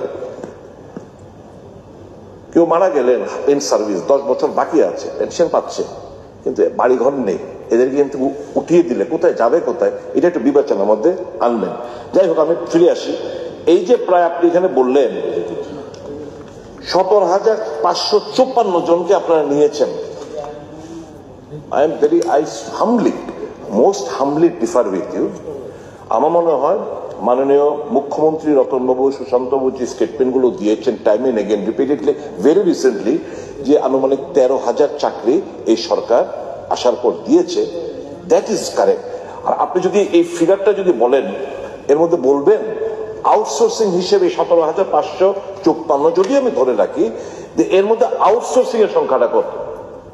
এরাও তো চাকরি পেয়েছে আউটসোর্সিং বাদ দিয়ে, এটা হচ্ছে রেগুলার স্কেলে যেগুলো। এবার আউটসোর্সিং যারা, মাননীয় অর্থমন্ত্রী, আউটসোর্সিং এর বিভিন্ন অফিসে যেগুলো আপনারা নিয়োগ করেছেন, এগুলোও কিন্তু রেগুলার পোস্ট ছিল, এগুলো কিন্তু রেগুলার পোস্টের এগেইনস্টে কিন্তু আপনারা আউটসোর্সিং নিচ্ছেন। আমার অনুরোধ থাকবে টোটাল ব্যাপারটা নিয়ে মাননীয় মুখ্যমন্ত্রীর পৌরোহিত্যে একটা বৈঠক করে, এবং বিভিন্ন ক্ষেত্রে এই টিপিএসসির পরীক্ষা দিতে গিয়েও, যেমন সেদিনকার একটা প্রস্তাব রেখেছিলাম, ফর ফিডার পোস্টের ওয়ান এক্সাম, একটা এক্সাম করুন, সব স্টেটগুলো একটা এক্সাম করছে। নয়তো কি এই জয়েন করলো আইসিডিএস প্রজেক্টে, এখন সে আবার কম্পিটিটিভ পরীক্ষা টিসিএস দিল, সে আবার টিসিএস গুলো ভ্যাকেন্ট হয়ে যাচ্ছে, আবার পাশাপাশি অ্যাডভার্টাইজমেন্ট হচ্ছে না, আবার কবে কি অ্যাডভার্টাইজমেন্ট হবে, একটা রেগুলার স্কেডিউল একটা বানিয়ে একটা পরীক্ষা বছরে। আমরা 72 সালে আমরা আমাদের রাজ্যে মানে পূর্ণমর্যাদা পেয়েছি, ভাবলো অবাক লাগে, অনলি 18 নাম্বার এবার পাস হবে, যেটা 18তম টিপিএসসি টিসিএস এর ব্যাচ মাত্র পাস হচ্ছে। Y? I am not putting the blaming on this government. 72 পূর্ণ রাজ্য পাওয়ার পর কতগুলো বছর গেল, মাত্র 18তম ব্যাচ আমরা রেডি করতে পেরেছি। TCS TPS অফিসাররা জয়েন করবে। Why? This does not speak well of us. অন্যান্য স্টেটগুলো প্রতি বছর তারা, বিহার ইনক্লুডিং বিহার, প্রতি বছর তারা কিন্তু অ্যাবজর্পশন হচ্ছে, আমাদের যে ব্যতিক্রম। তাহলে আমি সেই বাজেট স্পিচে বলেছিলাম, you or I cannot refund the 4-5 years of their valuable lifespan.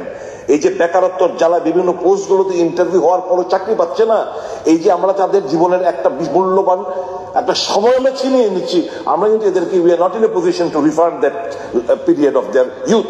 তো আমার অনুরোধ থাকবে, মাননীয় মুখ্যমন্ত্রী, council of ministers, please come forward, sit down, put their heads together, call the officer, এবং এই যে গঠবান্ধা যে কিছু ওই পরীক্ষার মধ্যে যে টার্মস অ্যান্ড কন্ডিশন, কারা কারা এলিজিবল এগুলোকে পুরো চেঞ্জ করে বাইরের যতগুলো অ্যাডভার্টাইজমেন্ট হয় তাদের সঙ্গে সামঞ্জস্যতা রেখে। কারণ এই কথাটা এই কারণে বলছি, ওই একটা উদাহরণ দিয়ে বললাম যে CTET is not allowed to take participate in the Vidyajyoti.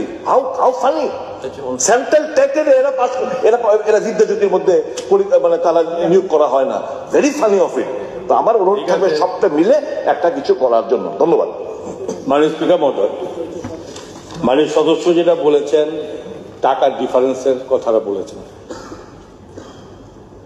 প্রথমত যারা রিটায়ারমেন্টে চলে যায় এবং তাদের পোস্ট সিনিয়র পোস্টে গিয়ে পৌঁছায়, তাদের স্যালারি যেটা থাকে,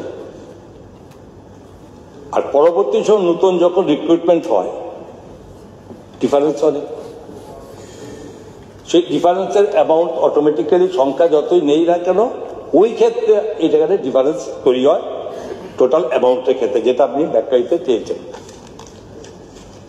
এবং এই যে টোটাল 31,056টা পোস্ট আমরা বিভিন্ন খাতে, যেগুলো আমাদের, হ্যাঁ দাদা আপনি যে সংখ্যাটা বলছেন এটা আপনার ব্যাপার, আমরা বলছি যেমন এখানে 31,056 আমরা বলেছি যেটা রয়েছে, তার মধ্যে অলরেডি আমরা ঠিক 17,554 আমরা নিয়ে নিয়েছি, সব পার্মানেন্ট পোস্ট।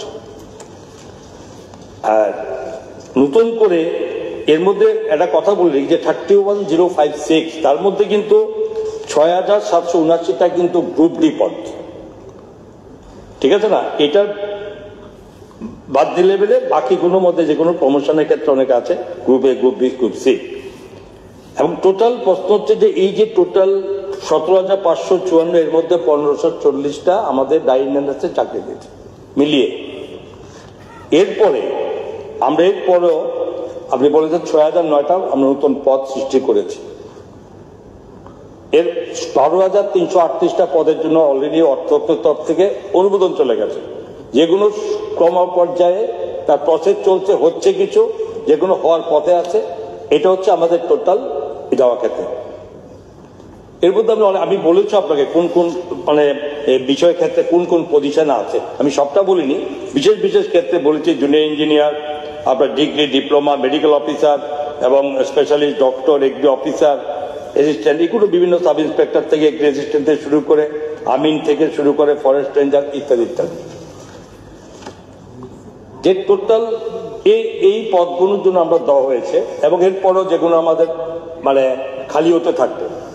এখন একটা সময় এটা ঠিক কথা, আপনার সঙ্গে আমরা একমত যে আপনি বলছেন যে লম্বা সময় লাগছে রিক্রুটমেন্টের মধ্যে। এক্ষেত্রে টিপিএসসি থেকে বা জিআরবিটি আমাদের সরকারের যে পলিসি চাকরি দেওয়ার ক্ষেত্রে, এটা নিশ্চয়ই আপনারা মানবেন বা সরকার জানে যে আমাদের এই মানে নিয়ম বহির্ভূত স্বচ্ছতার বাইরে কোনো চাকরি দেওয়ার ব্যবস্থা আমাদের সরকারের সময় নেই।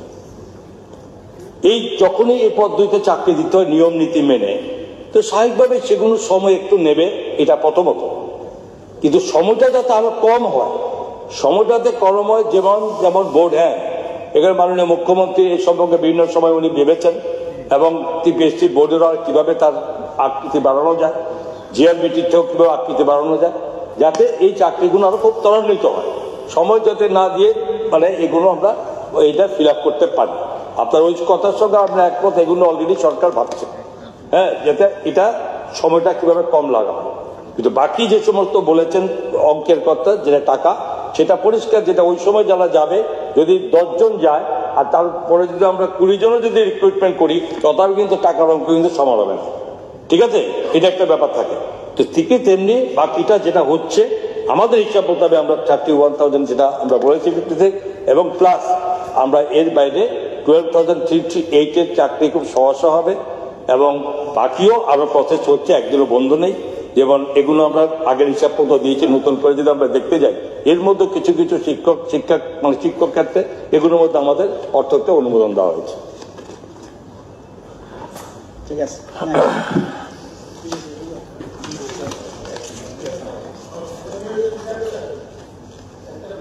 সেকেন্ড কক বরক ভাষায় রোমান হরফ চালু হবে কিনা সরকারের তরফ থেকে আমরা জানতে পারি। অনেক দিন আলোচনা হয়েছে, আমি শুনছি চালু হবে কি হবে না, না না এই মুহূর্তে বলা সম্ভব না, এটা গ্ল্যান্স বলা উত্তর দেওয়া সম্ভব। হ্যাঁ, laying of papers on the table of the house. Now the business before the house laying a copy of the quarterly review reports of Finance Minister for the fourth quarter 2023-24 and first, second and third quarters of 2024-25 as per Tripura FRBM Act 2005 on the table of the house. Respected Speaker, sir, I beg to lay the copies of the quarterly review reports for the fourth quarter of 2023-24 and first quarter, second and third quarters of 2024-25 as per Tripura FRBM Act 2025 on the table of this office. Honourable members are requested kindly to collect the copy of the review reports from the notice of the office of Tripura Legislative Assembly. Private members resolution.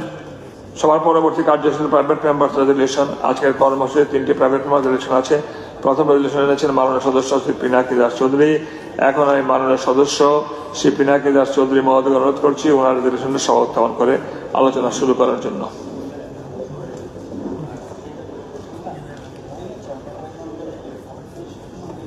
মাননীয় অধ্যক্ষ মহোদয়, মহিলা সশক্তিকরণ লক্ষ্যে যে আমার private resolution, এই সভা থেকে ত্রিপুরা সরকারকে অনুরোধ জানাচ্ছি পদক্ষেপ গ্রহণ করতে। বিষয়টা হচ্ছে এটা অত্যন্ত গুরুত্বপূর্ণ আমরা মনে করি, কারণ মহিলাদের সশক্তিকরণের জন্য বিশেষ করে আমাদের কেন্দ্রে আমাদের মোদীজির নেতৃত্বে সরকার প্রতিষ্ঠিত হওয়ার পর থেকে সবচেয়ে বেশি গুরুত্ব আরোপ করেছে, এবং সেটা মাথায় রেখে দেখবেন আমাদের ত্রিপুরা সরকারও প্রত্যেকটা সময়ই মহিলাদের সশক্তিকরণের ক্ষেত্রে সেই ভূমিকা রাখছে। এবং আমরা দেখি প্রত্যেকটা জায়গায় মহিলাদের ক্ষেত্রে সেখানটায় রিজার্ভেশন থেকে শুরু করে এবং আমাদের সরকারের ক্ষেত্রেও চাকরি থেকে শুরু করে এবং বিশেষ করে এসএসজি গ্রুপে যে পরিমাণে অর্থ সেখানে দেওয়া হচ্ছে মহিলাদের সশক্তিকরণের জন্য, তো সেই জায়গায় এটা পরিষ্কার আমরা চাইছি মহিলারা সশক্তিকরণ, নিজের পায়ে স্বাবলম্বী হওয়া এবং এটাকে যাতে আরো বেশি করে মানে সেই দিকে আরো বেশি পদক্ষেপ গ্রহণ করা যায়, তার জন্য সরকারকে সেখানে আরো গুরুত্বপূর্ণ ভূমিকা গ্রহণ করা। এবং আমি এসএসজি গ্রুপের কথা বলবো, টিআরএলএম যেটা সবচেয়ে বেশি অর্থক্ষণ বিশেষ করে ত্রিপুরা প্রত্যেকটি ব্লকের মধ্যে সেই মহিলারা সেখান থেকে পাচ্ছে কম সুদে, খুব কম পরিমাণ সুদে সেখানটায় মহিলারা নিজেরা রোজগার করার একটা সহজ পথ হয়েছে। একটা সময় ছিল সেখানটা কিন্তু রোজগারের ব্যবস্থা ছিল না, প্রত্যেকেই পরিবার যার যে কর্তার উপরে নির্ভরশীল থাকত।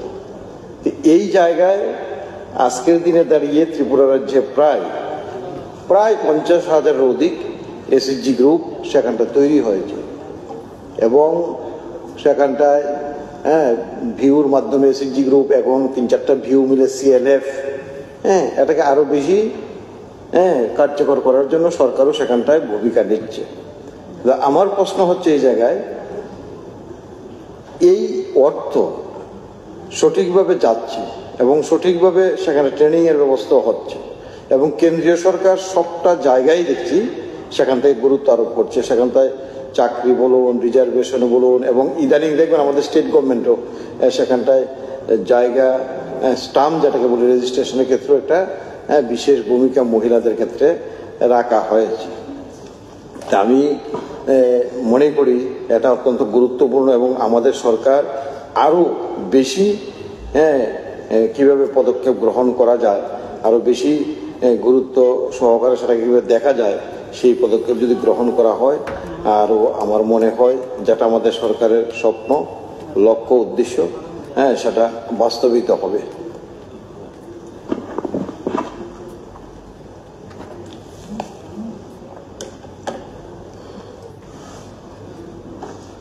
माननीय चेयरमैन सर, माननीय विधायक श्री पिनाकी दास चौधरी प्रपोजल प्राइवेट प्रपोजल হচ্ছে মহিলা সশক্তিকরণ।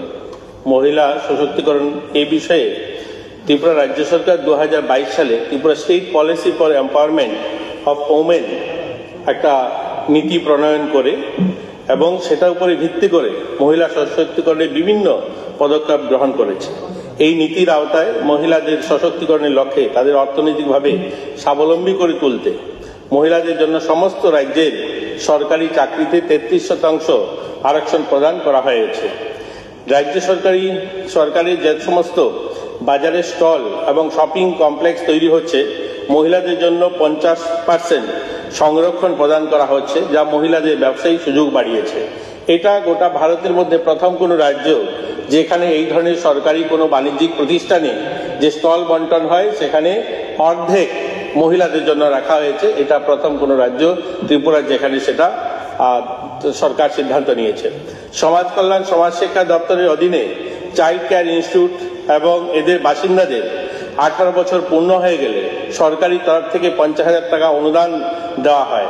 অর্থাৎ আমাদের সমাজ শিক্ষা সমাজ কল্যাণ দপ্তরে যে সমস্ত অনাথ বাচ্চা বা এরকম যারা মাতৃপিতৃহীন বাচ্চা যারা থাকে সেখানে আমাদের হোমে, তারাও যখন 18 বছর পূর্ণ হয় তাদেরকে আত্মনির্ভর হওয়ার জন্য তাদেরকেও আমরা আর্থিকভাবে এবং তাদেরকে বিভিন্ন স্কিল ট্রেনিং দিয়ে আমরা তাদেরকে স্বনির্ভর হওয়ার জন্য আর্থিক সাহায্য করে থাকি। দক্ষতা বৃদ্ধি এবং কর্মসংস্থানের জন্য ইতিমধ্যে আমরা ড্রাইভিং প্রশিক্ষণ আমরা আমাদের রাজ্যের 45 জন মহিলাদেরকে মেয়েদেরকে সমাজ কল্যাণ সমাজ শিক্ষা দপ্তর ড্রাইভিং ট্রেনিং দিয়ে ড্রাইভিং লাইসেন্স দিয়েছি। এটা প্রথম আমাদের রাজ্যেও কমার্শিয়াল যে ভেহিকেলস সেটা চালানো শুরু করেছে আমাদের মেয়েরা। আপনারা দেখবেন আমাদের বিভিন্ন প্রাইভেট ভেহিকেল তারা চালাচ্ছে। আমরা আমাদের সামাজিক সুরক্ষা পেনশন প্রকল্পের মাধ্যমে রাজ্য সরকার এককভাবে মোট 88,964 জন মহিলাদেরকে সামাজিক সুরক্ষা পেনশন দেওয়া হয় 2,000 টাকা। আপনারা সকলেই জানেন এই সরকার আসার পর যে 700 টাকার ভাতা 2,000 টাকা করা হয়েছে। এরকম 88,964 জন মহিলা সুরক্ষা পেনশন পান 2,000 টাকা করে। মুখ্যমন্ত্রী সামাজিক সহায়তা প্রকল্প যেটা আমরা 2023 সালে যেটা আমরা দিয়েছি সেখানেও 7,537 জন মহিলাকে আমরা সেই পেনশনের আওতায় এনেছি। এছাড়াও জাতীয় বিধবা স্কিম যেটা রয়েছে পেনশন স্কিম রয়েছে যৌথভাবে কেন্দ্র এবং ত্রিপুরার 16,874 জন বর্তমানে কন্যা সন্তান আগামী দিনের যারা নারী হবে এই ধরনের যারা বালিকা রয়েছে তাদেরকেও 64,603 জনকে কন্যা সন্তান যাদেরকে দেওয়া হয় এর 16 বছর পর্যন্ত পাবে Tripura incentive for girl child. Total যদি আমরা দেখি আমাদের রাজ্যে এই সংখ্যাটা প্রায় 1,77,987 জন মহিলা এবং মেয়ে সামাজিক সুরক্ষার আওতায় অধীনে রয়েছেন যারা অর্থ পান।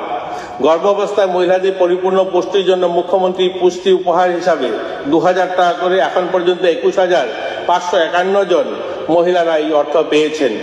গর্ভাবস্থা এবং সন্তান জন্মের পর মহিলাদের সুস্বাস্থ্য এবং প্রধানমন্ত্রী মাতৃবন্দনা যোজনায় মোট 5,000 টাকা করে দুটা কিস্তিতে, দ্বিতীয় কন্যা সন্তানের জন্য 6,000 টাকা প্রথম কিস্তিতে এখন পর্যন্ত 42,759 জন মহিলা এই স্কিমের আওতায় এসছেন এবং এই অর্থ তারা পেয়েছেন।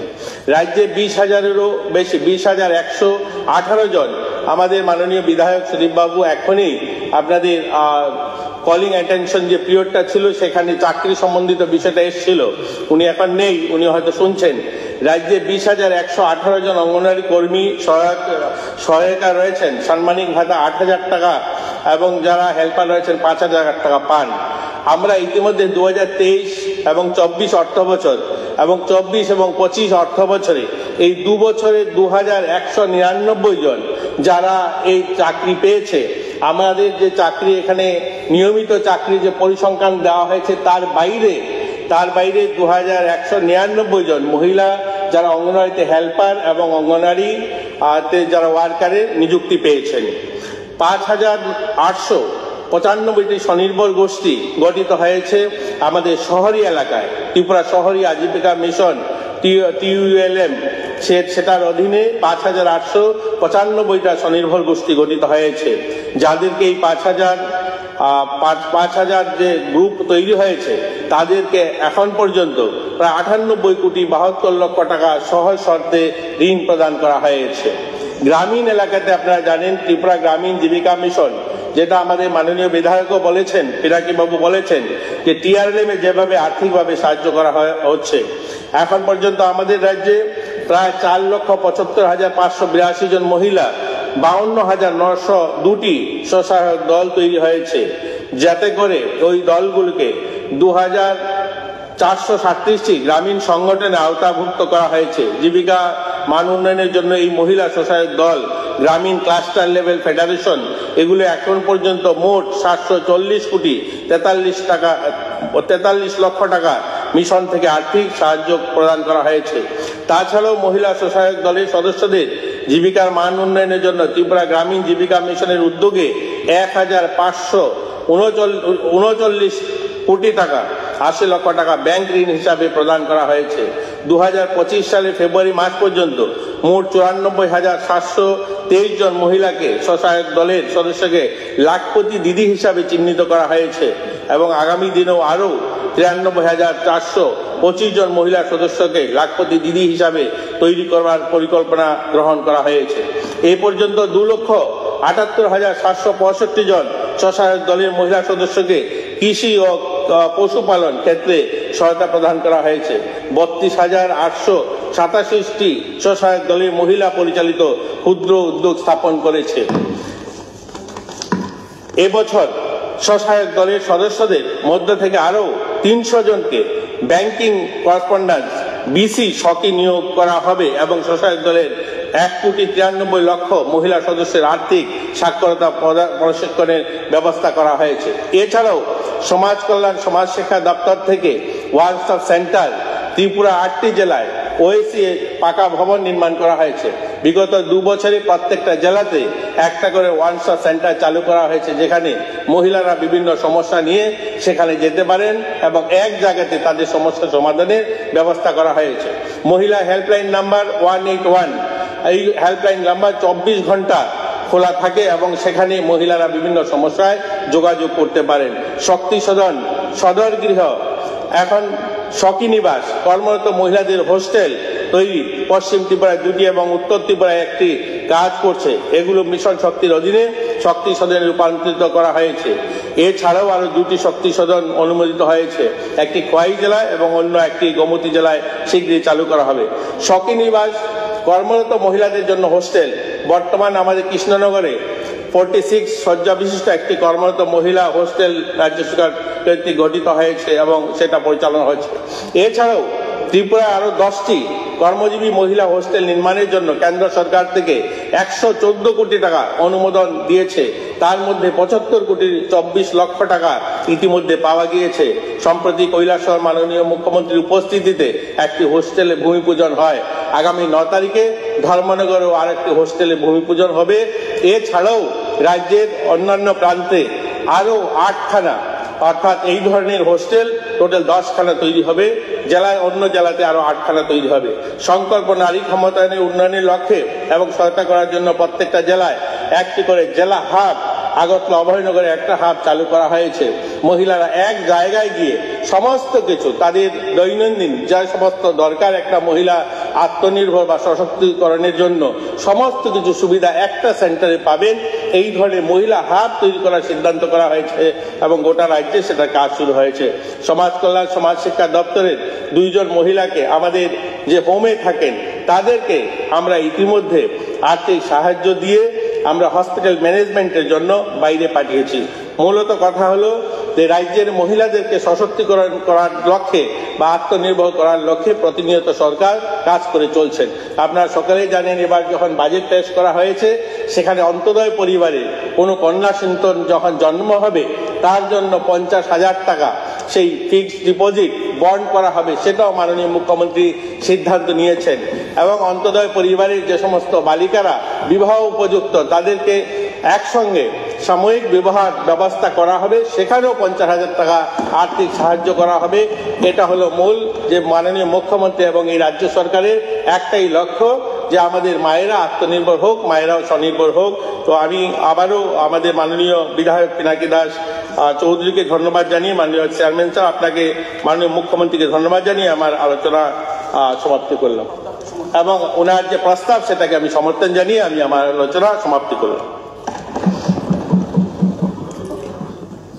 এখন মাননীয় সদস্য শ্রী পিনাকি দাস কর্তৃক উত্থাপিত রেজলিউশনটি ভোটে দিচ্ছি। রেজলিউশনটি হলো ত্রিপুরা রাজ্যের মহিলাদের সশক্তিকরণের লক্ষ্যে তাদের অর্থনৈতিকভাবে স্বাবলম্বী করে তোলার জন্য আরও কার্যকর পদক্ষেপ গ্রহণ করতে এই সভা ত্রিপুরা সরকারকে অনুরোধ জানাচ্ছে। যারা এই প্রস্তাবের পক্ষে আছেন তারা হাঁ বলবেন, যারা এই প্রস্তাবের বিপক্ষে আছেন তারা না বলবেন। আমি মনে করি যারা হাঁ বলেছেন তারাই সংখ্যাগরিষ্ঠ অর্থাৎ সর্বসম্মতিক্রমে এই প্রস্তাবটি এই সভা কর্তৃক গৃহীত হল। এতএব মাননীয় সদস্য শ্রী পিনাকি দাস চৌধুরী কর্তৃক আনিত রেজুলেশনটি সভা কর্তৃক গৃহীত হল।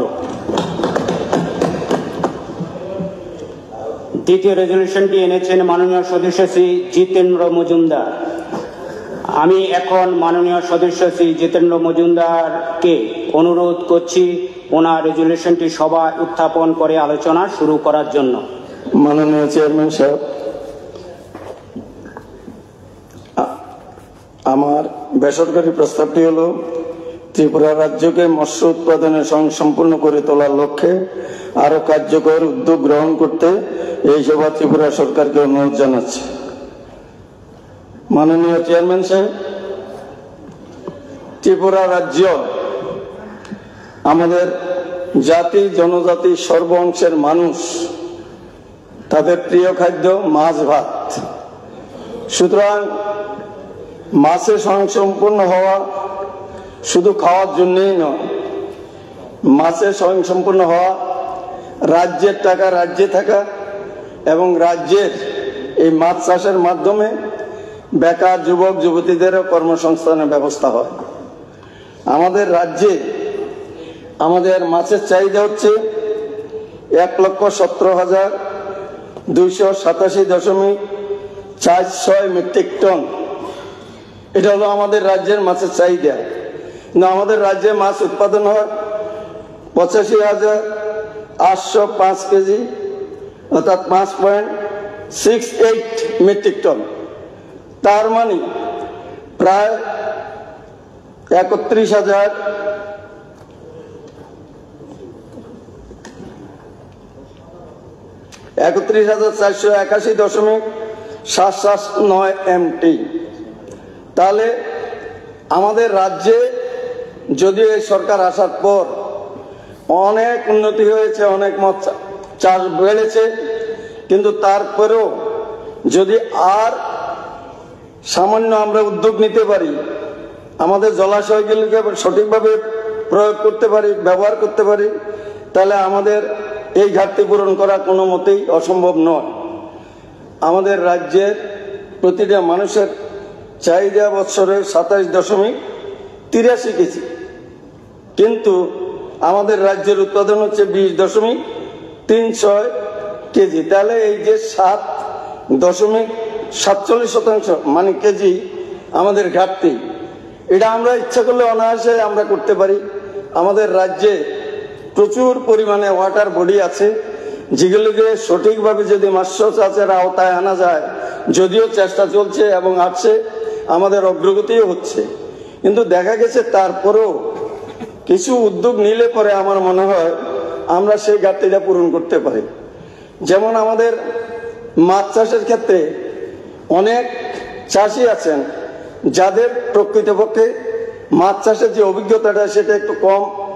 আমি দেখেছি কোনো কোনো পুকুরে কোনো কোনো মাছ চাষি কি করেন, এক ধরনের মাছ চাষ করেন, কিন্তু দেখা গেছে জলের 3টা অংশে 3 ধরনের মাছ চাষ করতে পারেন। উপরে ভাসমান যেটা আছে আমাদের একরকম, মাঝখানে যে খাদ্য আছে একরকম এবং নিচে যে খাদ্য আছে একরকম। কিন্তু এই অভিজ্ঞতা না থাকার ফলে আমাদের জলাশয় থাকা সত্ত্বেও আমাদের রাজ্যের অনেক মৎস্যচাষী বা অনেক মৎস্যজীবী সেইভাবে সঠিক অর্থে মাছ উৎপাদন করতে পারছেন না। তাহলে আমার মনে হয় যদি আমরা ব্যাপক পরিমাণে সায়েন্টিফিক্যালি কিভাবে মাছ চাষ করা যায়, এটা ট্রেনিং দেওয়ার ব্যবস্থা করা যায়, তাহলে মাছ উৎপাদন বাড়তে পারে। আরো ঘটনা আছে, আমাদের বড় বড় জলাশয়গুলি দেখা গেছে যেই পরিমাণে মাছ উৎপাদন করা সম্ভব সেই পরিমাণ মাছ উৎপাদন হচ্ছে না, কি সরকারি কি বেসরকারি। যেমন আমার বিধানসভায় বড় 2টো জলাশয় আছে, প্রায় 50 একরের মতো এক একটা জলাশয়, কিন্তু এই জলাশয়ে আমি প্রকৃতপক্ষে সেখানে যাওয়ার পরে যারা চাষি তাদের কাছে হিসাব নিয়ে দেখছি যা উৎপাদন হওয়ার কথা তার অন্তত 10 ভাগের 1 ভাগও উৎপাদন হয় না। তো এটা কেন হচ্ছে? যারা এটা চাষ করছেন তাদের সেই পরিমাণের অভিজ্ঞতা নেই।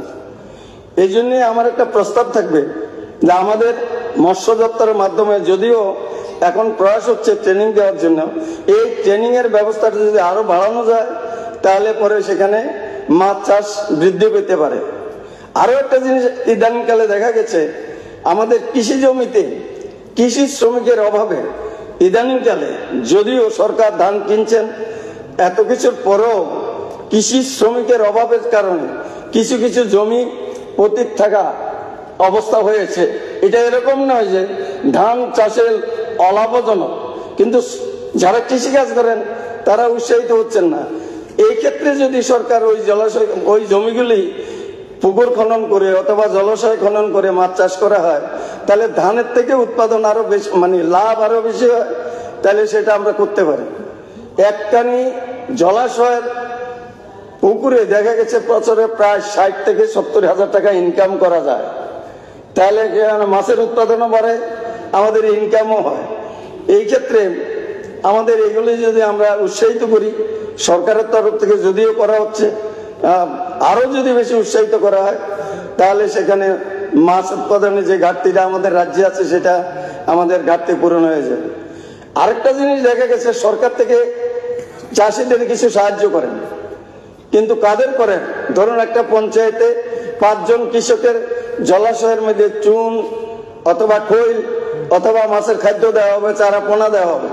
কিন্তু আমার একটা প্রস্তাব থাকবে এখানে, এটা জারি থাকবে, কিন্তু বড় বড় যারা মাছ চাষি আছেন তাদেরকে যদি, যেমন বিএলডব্লিউ অফিস থেকে সার, কীটনাশক ওষুধ বিভিন্নভাবে দেওয়া হয়, মৎস্য দপ্তরের উদ্যোগে যদি এরকম মাছের খাদ্য কিছু সহায়ক মূল্যে দেওয়া যায়, তাহলে কি হবে?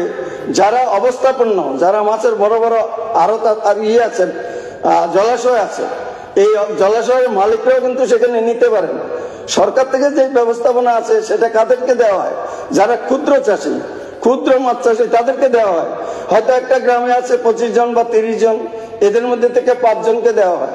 আমি এই কথা বলবো না সবাইকে সরকারিভাবে ফ্রিতে দেওয়া হোক, কিন্তু যদি সহায়ক মূল্যে যদি মাছের খাদ্যের ব্যবস্থা করা যায়, তাহলে যারা অবস্থাপন্ন তারাও কিন্তু মাছ উৎপাদনের জন্য মাছের খাদ্যটা সেখানে ব্যবহার করতে পারেন।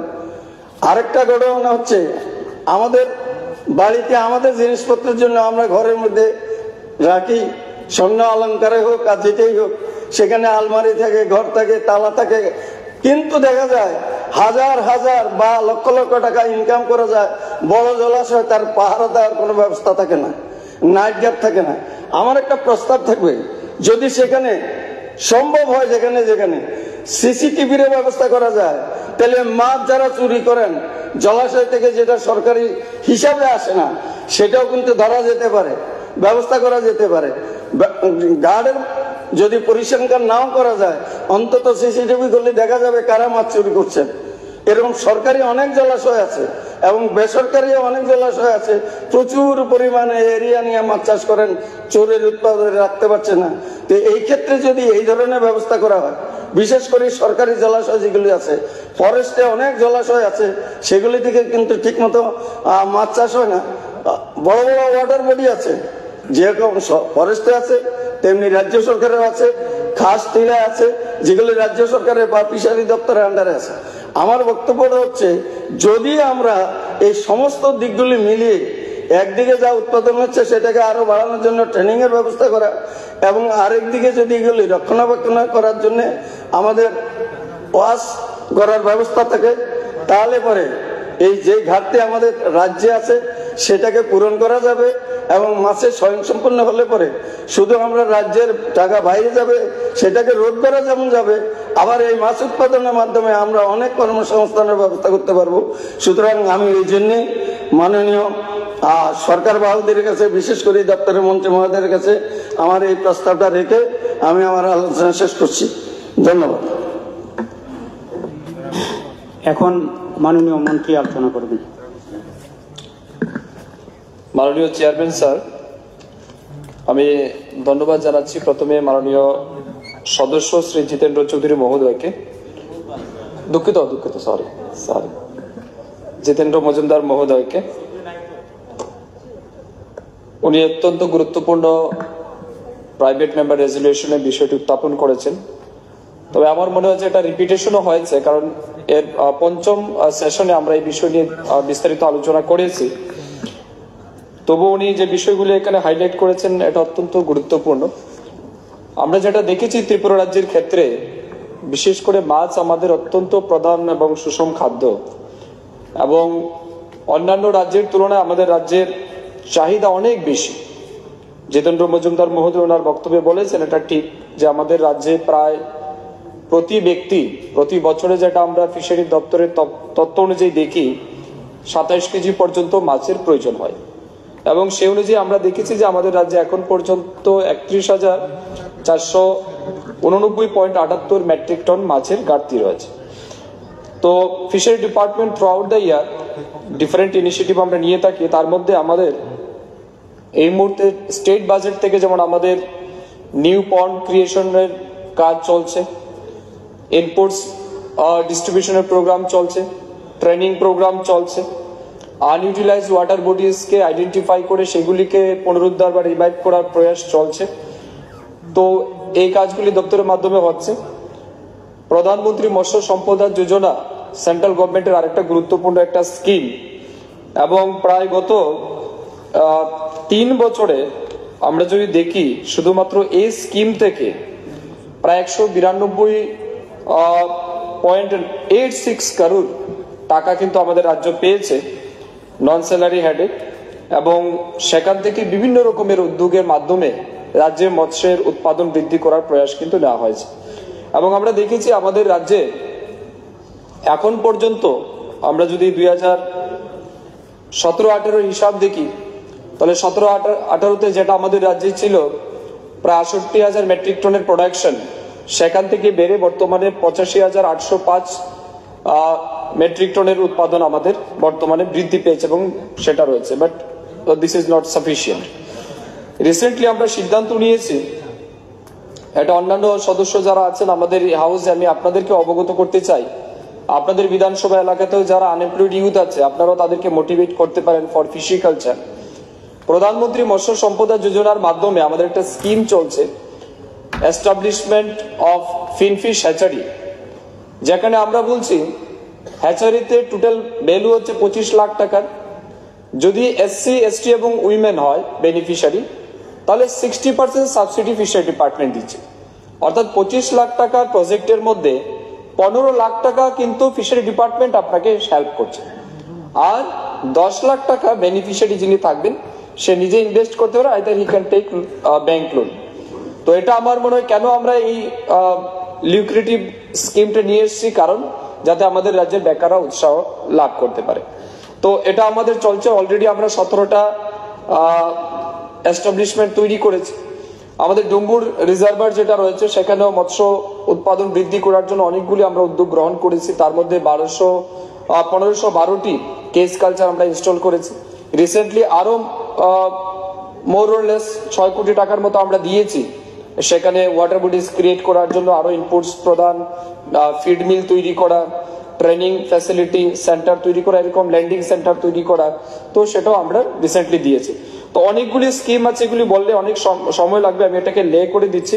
তবে আমি বর্তমানে এই হাউসকে অবগত করতে চাইছি, দপ্তর বর্তমানে যেটা উদ্যোগ গ্রহণ করেছে, বিশেষ করে আমাদের রাজ্যে যে সমস্ত পরিত্যক্ত জলাশয় রয়েছে এগুলিকে আমরা আইডেন্টিফাই করছি যাতে এগুলিকে ফাংশনাল করা যায়, এবং আমরা প্রত্যেক যারা বিধায়ক রয়েছেন, বিধায়িকা রয়েছেন, তাদের কাছ থেকে আমরা পরামর্শ চাইবো তাদের এলাকাতে যেটা বড় জলাশয় রয়েছে সেগুলিকে যাতে আমরা ফিশি কালচারে অন্তর্ভুক্ত করতে পারি, যাতে করে আগামী দিন মাছের উৎপাদন বৃদ্ধি করা যায়।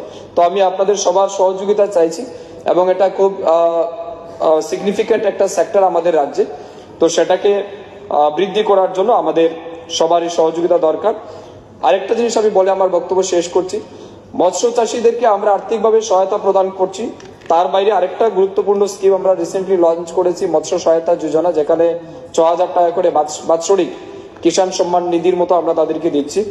এবং আরেকটা জিনিস, অনেক সময় দেখা যায় কোনো মৎস্য চাষী তাদের মাছ কেউ শত্রুতার বশতে বা ব্যক্তিগত আক্রোশ নিয়ে কেউ বিষ ঢেলে দিয়ে মাছ ধ্বংস করে বা নষ্ট করে, আমরা বলছি ফিশারি ডিপার্টমেন্ট এখন থেকে তাকেও ক্ষতিপূরণ প্রোভাইড করবে, এবং রিসেন্টলি আমরা বেশ কয়েকজনকে দিয়েছি। তো আগামী দিন যদি এরকম কোথাও কোনো ঘটনা ঘটে, ফিশারি ডিপার্টমেন্টকে কিন্তু তাদের ক্ষতিপূরণ প্রোভাইড করবে। তো আমি মাননীয় বিধায়ক শ্রী জিতেন্দ্র মজুমদার কর্তৃক আনিত যে প্রাইভেট মেম্বার রেজলিউশন রয়েছে, এটা সময় উপযোগী, তার জন্য ওনাকে ধন্যবাদ জানাচ্ছি, এবং এটার পক্ষে আমি আমার মতামত প্রদান করছি, পাশাপাশি সবাই যাতে সেটাকে সাপোর্ট করে তার আবেদন জানিয়ে আমার কথা বলা শেষ করছি। ধন্যবাদ। ধন্যবাদ মাননীয় মন্ত্রী। এখন আমি মাননীয় সদস্য শ্রী জিতেন্দ্র মজুমদার কর্তৃক উত্থাপিত রেজলিউশনটি ভোটে দিচ্ছি। রেজলিউশন হল ত্রিপুরা রাজ্যকে মৎস্য উৎপাদনের সম্পন্ন করে তোলার লক্ষ্যে আরো কার্যকর উদ্যোগ গ্রহণ করতে সবার ত্রিপুরা সরকারকে অনুরোধ জানাচ্ছে।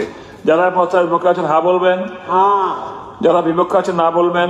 যেহেতু না বলার কেউ নেই, তা আমি মনে করি সর্বসম্মতিক্রমে এই প্রস্তাবটি এখানে রেজলিউশন সভা কর্তৃক গৃহীত হইল। তৃতীয় রেজলিউশনটি এনেছেন মাননীয় সদস্য রঞ্জিত দাস মহোদয়।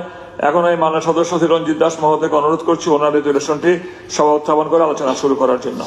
মাননীয় অধ্যক্ষ মহোদয়,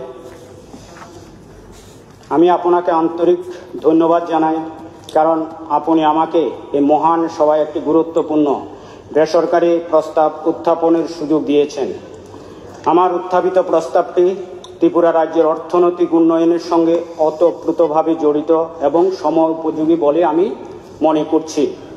আমার উত্থাপিত প্রস্তাবটি হল, রাজ্যের প্রতিটি পর্যটন কেন্দ্র পরিদর্শনকারী পর্যটকদের সার্বিক সুবিধার্থে প্রয়োজনীয় ব্যবস্থা গ্রহণের পাশাপাশি দেশ বিদেশের পর্যটকদের কাছে এইসব কেন্দ্রকে আরও দৃষ্টিনন্দন ও আকর্ষণীয় করে গড়ে তুলতে এই সভা ত্রিপুরা সরকারকে অনুরোধ জানাচ্ছে।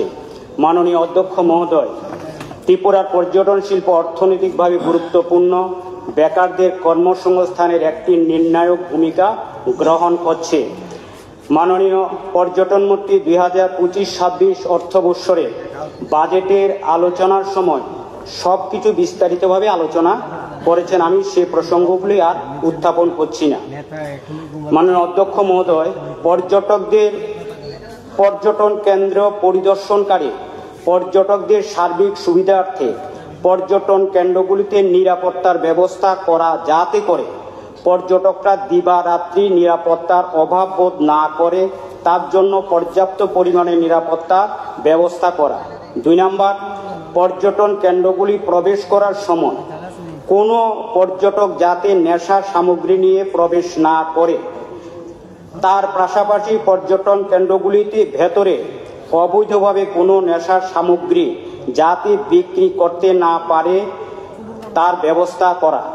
পর্যটকরা পর্যটন কেন্দ্রগুলিতে যে সকল যানবাহন যেমন বোট ব্যবহার করে সেগুলি পর্যাপ্ত পরিমাণে রাখার ব্যবস্থা করা, এবং বোট চালাতে যে সকল মোটর বা জেনারেটর এগুলি উচ্চ শব্দ ব্যবহার না করে অত্যাধুনিক মৃদু শব্দযুক্ত মেশিন ব্যবহার করা ব্যবস্থা রাখা, যাতে পর্যটকদের অস্বস্তি বোধ না হয় এবং পর্যটন কেন্দ্রগুলিতে যে সকল সংস্থা বা সরকারি কর্মচারী বা সহায়ক গ্রুপ দ্বারা পরিচালিত হচ্ছে তাদের আচার ব্যবহার সৌজন্যতা বোধ বজায় রাখে, তার জন্য তাদেরকে প্রশিক্ষণ দেওয়ার ব্যবস্থা করা এবং কোনো দায়িত্ব থাকা সংস্থা পর্যটকের সঙ্গে খারাপ ব্যবহার করলে ওই সংস্থা বা পরিচালন কমিটির বিরুদ্ধে ব্যবস্থা গ্রহণ করা, পর্যটক কেন্দ্রস্থলে শৌচালয়গুলিতে যারা ব্যবহার করে তাদের থেকে যাতে কোনো অর্থ রাশি না নেওয়া হয় এবং পরিষ্কার পরিচ্ছন্ন রাখা, পর্যটন কেন্দ্রগুলিতে পর্যটকদের জন্য বিভিন্ন অ্যাক্টিভিটি পারপাসে যে নির্ধারিত যে অর্থরাশির পরিমাণ সাইনবোর্ডের মাধ্যমে প্রকাশ্যে উল্লেখ করার ব্যবস্থা রাখা এবং এই সব কেন্দ্রকে আরও দৃষ্টিনন্দন ও আকর্ষণীয় করে গড়ে তুলতে আমি সরকার পক্ষ এবং বিরোধী পক্ষের দুইজন মাননীয় সদস্যের প্রতি বিনীত অনুরোধ জানাই যে রাজ্যের জনগণের স্বার্থে এই প্রস্তাবের প্রতি আপনাদের সম্মতি প্রদান করুন। আমি বিশ্বাস করি আমাদের সম্মিলিত প্রচেষ্টার ফলে রাজ্য সরকার দ্রুত এই বিষয়ে কার্যকর পদক্ষেপ গ্রহণ করবেন। পরিশেষে মাননীয় অধ্যক্ষ মহোদয় গুরুত্বপূর্ণ প্রস্তাবটি উত্থাপনের সুযোগ করে দেওয়ার জন্য আপনাকে আবারও ধন্যবাদ জানাই। আমার এই সংক্ষিপ্ত বক্তব্যটির মাধ্যমে আমি ত্রিপুরার অর্থনৈতিক সমৃদ্ধি ও বেকারদের স্বার্থকে সামনে তুলে ধরার চেষ্টা করেছি। আমার এই বক্তব্য মনোযোগ দিয়ে শোনার জন্য এই সভায় উপস্থিত সকলকে আমি আন্তরিকভাবে ধন্যবাদ জ্ঞাপন করে আমার কথার বিরাম দিলাম। মাননীয় মন্ত্রী মহোদয় সুশান্ত বাবু। মাননীয় অধ্যক্ষ মহোদয়, মাননীয় সদস্য শ্রী রঞ্জিত দাস আনিত এই প্রাইভেট মেম্বার রেজলিউশন, আমি ধন্যবাদ জানাচ্ছি এটা আজকে এখানে উত্থাপন করার জন্য। এবং এই বাজেট সেশনের প্রথম দিন থেকেই আমাদের বিভিন্ন সদস্য দ্বারা পর্যটনের উপর বিভিন্ন বিষয় আলোকপাত হয়েছে এবং বাজেট প্রস্তাবের পক্ষে আলোচনা করতে গিয়ে আগামী দিনে আমাদের পর্যটন নিয়ে রাজ্যের মাননীয় মুখ্যমন্ত্রী, কেন্দ্রীয় সরকার এবং আমাদের সরকারের ত্রিপুরা রাজ্যে কি ভূমিকা আমরা গ্রহণ করব এবং আমাদের কি চিন্তা ভাবনার মধ্যে রয়েছে সে বিষয় নিয়ে আমরা বিস্তারিত আলোচনা করেছি। সে বিষয়ে আমি যাচ্ছি না। আমি গত আলোচনাতে বলেছিলাম যে পর্যটন যারা বিগত 25 বছর সরকারে ছিল তাদেরকে যখন বলা হতো তাদের দলের মুখ্যমন্ত্রী বলতেন এটা হচ্ছে বেলিল্লাপনা। পর্যটনের মাধ্যমে মানুষ অর্থ উপার্জন করবে এটা তাদের কাছে গ্রহণযোগ্য ছিল না। কোন মুখ্যমন্ত্রী? অনেকে তো ছিলেন এখানে, তারা নেই। প্রাক্তন মুখ্যমন্ত্রী 25 বছর যারা ছিলেন তার মধ্যে 20 বছর যিনি মুখ্যমন্ত্রী ছিলেন তাদের কথাই আমি বলছি। বুঝতে পারছি। উনাকে জিজ্ঞাসা করা হলে উনি বলতেন পর্যটন হচ্ছে বেলিল্লাপনা। অর্থাৎ পর্যটনের মাধ্যমে মানুষের আয় বৃদ্ধি পাবে, পর্যটন বিকল্প অর্থনীতির বুনিয়াদ হবে, সেই জিনিসটা ওনারা মনে প্রাণে গ্রহণ করতে পারেননি। তার কারণ আমরা যেটা খুঁজে বের করেছি যে বিদেশ থেকে মানুষ আসবে, রাজ্যের বাইরে থেকে মানুষ আসবে, ইংরেজি বলবে, হিন্দি বলবে, সুন্দর সুন্দর প্রস্তাব আসবে, নতুন জিনিস এখানে ইমপ্লিমেন্টেশন হবে। তবে তারা তো হচ্ছে গরিবের দল, লড়াই লড়াই লড়াই চাই। তো সেই জিনিসটা থেকে মানুষ সরে আসতে পারে। তাই মানুষকে গোয়েবলসীয় কায়দায় কি করে অন্ধকারের কানাগুলিতে নিমজ্জিত করে রাখা যায়, তাই আধুনিকতার ছোঁয়া থেকে মানুষকে বাইরে রাখতে হবে। তাই বিগত দিনেও এই সভাতে যখন পর্যটন নিয়ে আলোচনা হয়েছে, আমাদের যত অত্যাধুনিক প্রস্তাব আমরা পেশ করেছি, বিরোধী দলের বন্ধুদের থেকে, বিশেষ করে যারা 25 বছর সরকারে ছিল তাদের থেকে কিন্তু সেটার নেতিবাচকই সেখানে উত্তর এসছে। আমি আপনাকে একটা উদাহরণ দিয়ে বলতে চাইছি যে বিগত দিনে ডেস্টিনেশন ডেভেলপমেন্ট অফ আগরতলা 2,55,00,000 টাকা ফেরত গেছে, ব্যবহার করেনি। Destination development of tourist circuit Dhalai north 1,95,00,000 টাকা ব্যবহার করেনি, ফেরত গেছে। ডেস্টিনেশন ডেভেলপমেন্ট অফ তীর্থমুখ 2,15,00,000 টাকা কেন্দ্রীয় সরকার থেকে দিয়েছে, ফেরত দিয়ে দিয়েছে। ডেস্টিনেশন ডেভেলপমেন্ট অফ মেলাঘর 4 কোটি টাকা কেন্দ্রীয় সরকার থেকে প্রদান করা হয়েছিল, ফেরত দিয়ে দিয়েছে। Destination development of tourist circuit Amarpur, মাননীয় সদস্য যে বিধানসভা কেন্দ্র থেকে আসছেন, 1,97,00,000 টাকা ফেরত দিয়ে দিয়েছে, খরচ করেনি। টোটাল আরো ছোটখাটো মিলিয়ে হিসাবটা 22,91,00,000 টাকা কেন্দ্রীয় সরকারকে তারা ফেরত দিয়ে দিয়েছে, ইচ্ছাকৃতভাবে তারা খরচ করেনি। তাদের সময় ট্যুরিজমের বাজেট কত ছিল? 9 কোটি টাকা। আজকে মাননীয় অর্থমন্ত্রী আমাদেরকে কত দিয়েছেন? প্রায় 150 কোটি টাকা। গোপাল বাবু তাতেও আপত্তি ছিল। তার বাইরে বর্তমানে আমি যেটা হিসাব দিচ্ছি আপনাদেরকে, 51 শক্তিপীঠ নির্মাণের জন্য কেন্দ্রীয় সরকার 97,80,00,000 টাকা সেখানে প্রদান করে দিয়েছে। এসএন কলোনিতে পার্ক হবে, 48 কোটি টাকা স্যাংশন দিয়ে দিয়েছে। এডিবি ছবিমুড়া 65 কোটি টাকার কাজ চলছে। এডিবি সোনামুখী 69 কোটি টাকার কাজ চলছে। আমাদের লুধুয়া টি এস্টেটের জন্য দক্ষিণ জেলা মাননীয় অর্থমন্ত্রী, মুখ্যমন্ত্রী এবার 5 কোটি টাকা ধার্য রেখেছেন এবারকার বছরের জন্য। এটা আবার আরিতে বা নেক্সট বিতে আরো বাড়বে, আরো বৃদ্ধি করা হবে। আমাদের এডিবি কসবা 18 কোটি টাকা প্রদান করা হয়েছে। 14 দেবতার মন্দির 12 কোটি টাকা প্রদান করা হয়েছে। জাম্পুই এবারকার গত 3 তারিখে দিল্লিতে গিয়ে আমরা ডিপিআর পেশ করেছি 70 কোটি টাকার, এবং লক্ষ্মীলুঙ্গা টি এস্টেটকে আরো শ্রীবৃদ্ধি ঘটানোর জন্য আমরা 30 কোটি টাকা ডিপিআর প্রস্তাব সেখানে পেশ করেছি। ধাপ ধাপে সেগুলো আমাদেরকে সেখানে স্যাংশন দেওয়া হবে। মাননীয় অধ্যক্ষ মহোদয়, খুবই গুরুত্বপূর্ণ বিষয় এই প্রাইভেট মেম্বার রেজলিউশন, কারণ বিরোধী দলের বন্ধু কিছুক্ষণ আগে বলেছেন সরকারি চাকরি বিষয়ে বেকারত্ব হচ্ছে একটা ইন্টারন্যাশনাল ইস্যু। আমাদের প্রধানমন্ত্রী পরিষ্কার বলেন যে ভারতকে যদি এগিয়ে নিয়ে যেতে হয় পর্যটনের উপর গুরুত্ব দিতে হবে, এবং আমাদের মুখ্যমন্ত্রীও তার সত্যতা স্বীকার করে বর্তমানে পর্যটনের উপর জোর দিচ্ছেন, এবং এবারকার বাজেটের মধ্যে তার প্রতিফলন আমরা দেখতে পেয়েছি। কেন্দ্রীয় সরকার এবং রাজ্য সরকারের যৌথ অর্থানুকূল্যে আগামী দিনে আমরা পর্যটনকে বিশ্ব দরবারে নিয়ে যাব, সেই দিশায় আমাদের দপ্তর কাজ করছে। ইতিমধ্যে প্রসাদ স্কিমে আমাদের একটা শক্তিপীঠ মাতা ত্রিপুরী সুন্দরী মন্দির, প্রসাদ স্কিমে সেখানে কাজ শেষের পথে।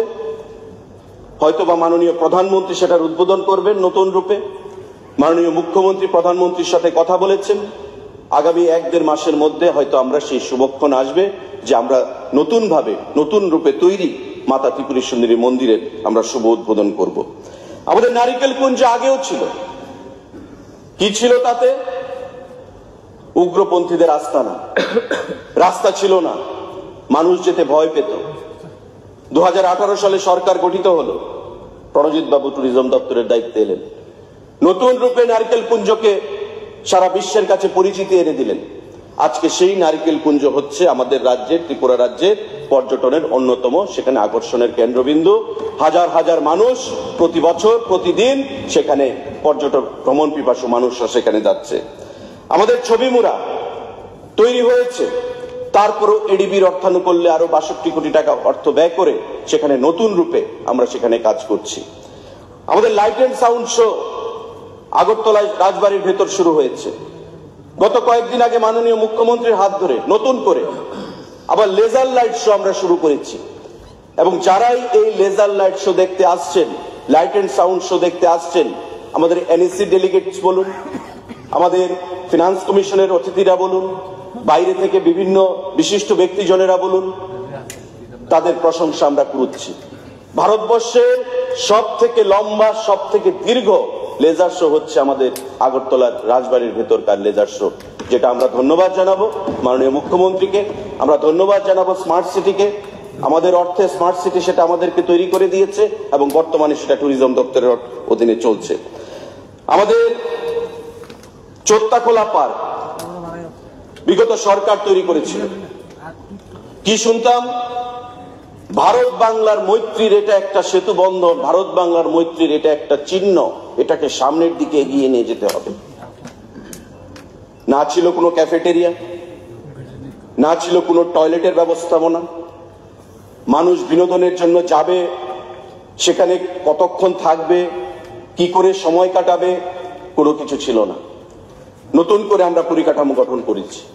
আগামী 10 দিনের মধ্যে মাননীয় মুখ্যমন্ত্রীর হাত ধরে আমরা 4.5 কোটি টাকা খরচ করে এইটাকে আবার নতুন করে গাজিবো, ক্যাফেটেরিয়া, টয়লেট, পথওয়ে, এই জিনিসগুলো আমরা 11টা কম্পোনেন্ট আরো অ্যাড করেছি এই চোত্তাখোলা পার্কের মধ্যে 4.5 কোটি টাকা ব্যয় করে, যেটা আগামী 10 থেকে 12 দিনের মধ্যে আমরা মাননীয় মুখ্যমন্ত্রীর হাত ধরে সেটাকে নতুন করে আবার উদ্বোধন করাবো। আমাদের প্রতিটি ক্ষেত্রে ওয়াটার ট্যুরিজম বোট ছিল না, মাননীয় সদস্য বলেছেন অত্যাধুনিক বোট লাগবে। 50টা বোট আমরা ক্রয় করেছি প্রকিউরমেন্ট করার জন্য, সেখানে সবকিছু হয়ে গেছে। 25টা 30টা বোট চলে এসছে, আরো 20টা বোট আসছে। তার বাইরে আরো 50টা বোটের জন্য আমাদেরকে 5 কোটি টাকা এবার প্রদান করা হচ্ছে। আমরা খুব শীঘ্রই আমরা প্ল্যান করেছি সাউন্ডলেস মোটর দিয়ে, ইঞ্জিন দিয়ে আমরা সেই 50টা নতুন বোট আরো ক্রয় করব, যেটা বিভিন্ন যে জলাশয়গুলো রয়েছে, নারিকেলগঞ্জ, ছবিমুড়া, আমাদের নির্মহল বা সারা রাজ্যে যে বিভিন্ন জলাশয়গুলো, সেই জলাশয়গুলোর মধ্যে আমরা প্রদান করব। ট্যুরিজম দপ্তর আমরা 58 লক্ষ টাকা ব্যয় করে 2টো আরবেনিয়া বাস, অত্যাধুনিক বাস, কারণ বাইরে থেকে যারা টুরিস্টরা আসেন ওই পুরনো দিনের টাটা সুমো গাড়ি বা অন্যান্য যে ছোট গাড়িগুলো তারা নিতে চায় না। 10 জন, 15 জন, 20 জন একটা পরিবারে তারা ফ্রেন্ড সার্কেল মিলে তারা আসে, একসঙ্গে তারা যেতে চায়। আমরা সিদ্ধান্ত করে বিওডির মিটিংয়ে 2টো অত্যাধুনিক বাস 58 লক্ষ টাকা দিয়ে আরবেনিয়া বাস আমরা ক্রয় করেছি। আগামী দিনে আরো কিছু বাস আমরা ক্রয় করব, আরো ভেহিকেল আমরা ক্রয় করব। আমাদের যে হোমস্টে পলিসি, সেই হোমস্টে ত্রিপুরা রাজ্যের মানুষের কাছে একটা অচেনা জিনিস ছিল, অজানা। আজকে আপনি নারিকেলকুঞ্জে গিয়ে দেখুন, ছবিমুড়াতে দেখুন, প্রতি মাসে 50,000, 70,000, 1 লক্ষ, সিজনে 1.5 লক্ষ, 2 লক্ষ টাকা তাদের ইনকাম হচ্ছে। এবং এখন পর্যন্ত প্রায় 40 থেকে 50টা হোমস্টে সেখানে চালু রয়েছে। এবং এই হোমস্টে ফ্যাসিলিটিকে আরো পপুলার করার জন্য, জনপ্রিয় করার জন্য আগামী দিনে ট্যুরিজম দপ্তর হোমস্টে পলিসি আমরা আনবো। ইন্ডাস্ট্রি দপ্তর থেকে হোমস্টের জন্য, যেহেতু এটা একটা শিল্প, ট্যুরিজমকে দরজা দেওয়া হয়েছে 2009 সালে বিগত সরকারের আমলে, কিন্তু সেই শিল্পকে তুলে ধরার জন্য কোনো পদক্ষেপ তারা গ্রহণ করেনি। আমরা সেই পদক্ষেপ গ্রহণ করেছি এবং হোমস্টেকে আরো জনপ্রিয় করার জন্য আমরা সেখানে হোমস্টে পলিসি এনে শিল্প দপ্তরের সঙ্গে কথা বলে বেকার যুবক যুবতীদেরকে লোনের মাধ্যমে এই হোমস্টে ফ্যাসিলিটি আমরা প্রোভাইড করব, যাতে তারা লাইভলিহুড তারা আর্ন করতে পারে। মাননীয় অধ্যক্ষ মহোদয়, আমাদের এই যে পরিকল্পনা, সেই পরিকল্পনা নিঃসন্দেহে আগামী দিনে পর্যটন দপ্তরকে একটা বিশেষ জায়গায় নিয়ে যাবে। এবং আমি যেটা আগেও বলেছি, আজকেও বলছি, সবাইকে সাক্ষী রেখে, যে আগামী 2 বছরের মধ্যে ত্রিপুরা রাজ্য পর্যটনের মানচিত্রে একটা বিশেষ জায়গায় যাবে। এবং পর্যটনের ক্ষেত্রে আমাদের যে উদ্দেশ্য, যে সাস্টেনেবল লাইভলিহুড, বিকল্প অর্থনীতি, সেই অর্থনীতির দিকে আমরা দিশায় যাব। আমি একটা তথ্য আপনাকে দিতে চাই মাননীয় অধ্যক্ষ মহোদয়, হাউসকে আপনার মাধ্যমে, যে 2013 সাল বামফ্রন্টের সরকার ছিল, 2018 সালে আমাদের সরকার এসছে। 2013 থেকে 2018 সাল পর্যন্ত আমাদের টোটাল বিদেশি এবং দেশীয় পর্যটক কত ছিল? 20,68,780 জন। কখন? 2013 থেকে 2017-18 সাল পর্যন্ত। আমি 5 বছরের একটা শীট আমি এনেছি। এই 5 বছরে ছিল 20,68,780 জন। আমাদের 18 সালে সরকার আসার পর বর্তমান পর্যন্ত, ফেব্রুয়ারি পর্যন্ত, সেই টুরিস্ট ডোমেস্টিক এবং ইন্টারন্যাশনাল মিলে 28,54,067 জন। মাননীয় অধ্যক্ষ মহোদয়, 2 বছর করোনা আমাদের ছিল, সেই করোনার মধ্যে আপনারা জানেন মানুষ সেখানে ভ্রমণে সেখানে আসতে পারেনি। ইন টার্মস অফ রেভিনিউ যদি আমি সেটাকে কনভার্ট করি, তবে আমাদের রেভিনিউ 2012 থেকে 2017-18 পর্যন্ত যদি আমরা ধরি 19,42,00,000 টাকা বামফ্রন্টের আমলে। আমাদের সরকার গঠিত হওয়ার পর মাঝখানের 2 বছরের করোনা মিলিয়ে আমাদের টোটাল রেভিনিউ হচ্ছে 31,72,00,000 টাকা। একদিকে টুরিস্ট ফুটফল বাড়ছে, কারণ প্রচার প্রসার ছিল না। আজকে আপনি কলকাতার এয়ারপোর্টে যান, ত্রিপুরা ট্যুরিজমের ডিসপ্লে বোর্ড আপনি দেখতে পাবেন। আপনি গুয়াহাটি এয়ারপোর্টে যান, আগরতলা এয়ারপোর্টে যান, আপনি ইন্ডিয়া টুডেতে দেখুন, বিভিন্ন চ্যানেলগুলোতে দেখুন, অর্থ খরচ করে আমরা ত্রিপুরা ট্যুরিজমকে শোকেস করছি বিশ্বের দরবারে। আমরা যদি ইনভেস্টমেন্ট না করি তবে আমরা প্রফিট আর্ন করতে পারবো না। আমাদের লক্ষ্য হচ্ছে সেটা যে আমাদের যদি রেভিনিউ আসে তবে আমরা অর্থ খরচ করব, কিন্তু আমাদের ইনফ্রাস্ট্রাকচার আমাদের তৈরি করতে হবে।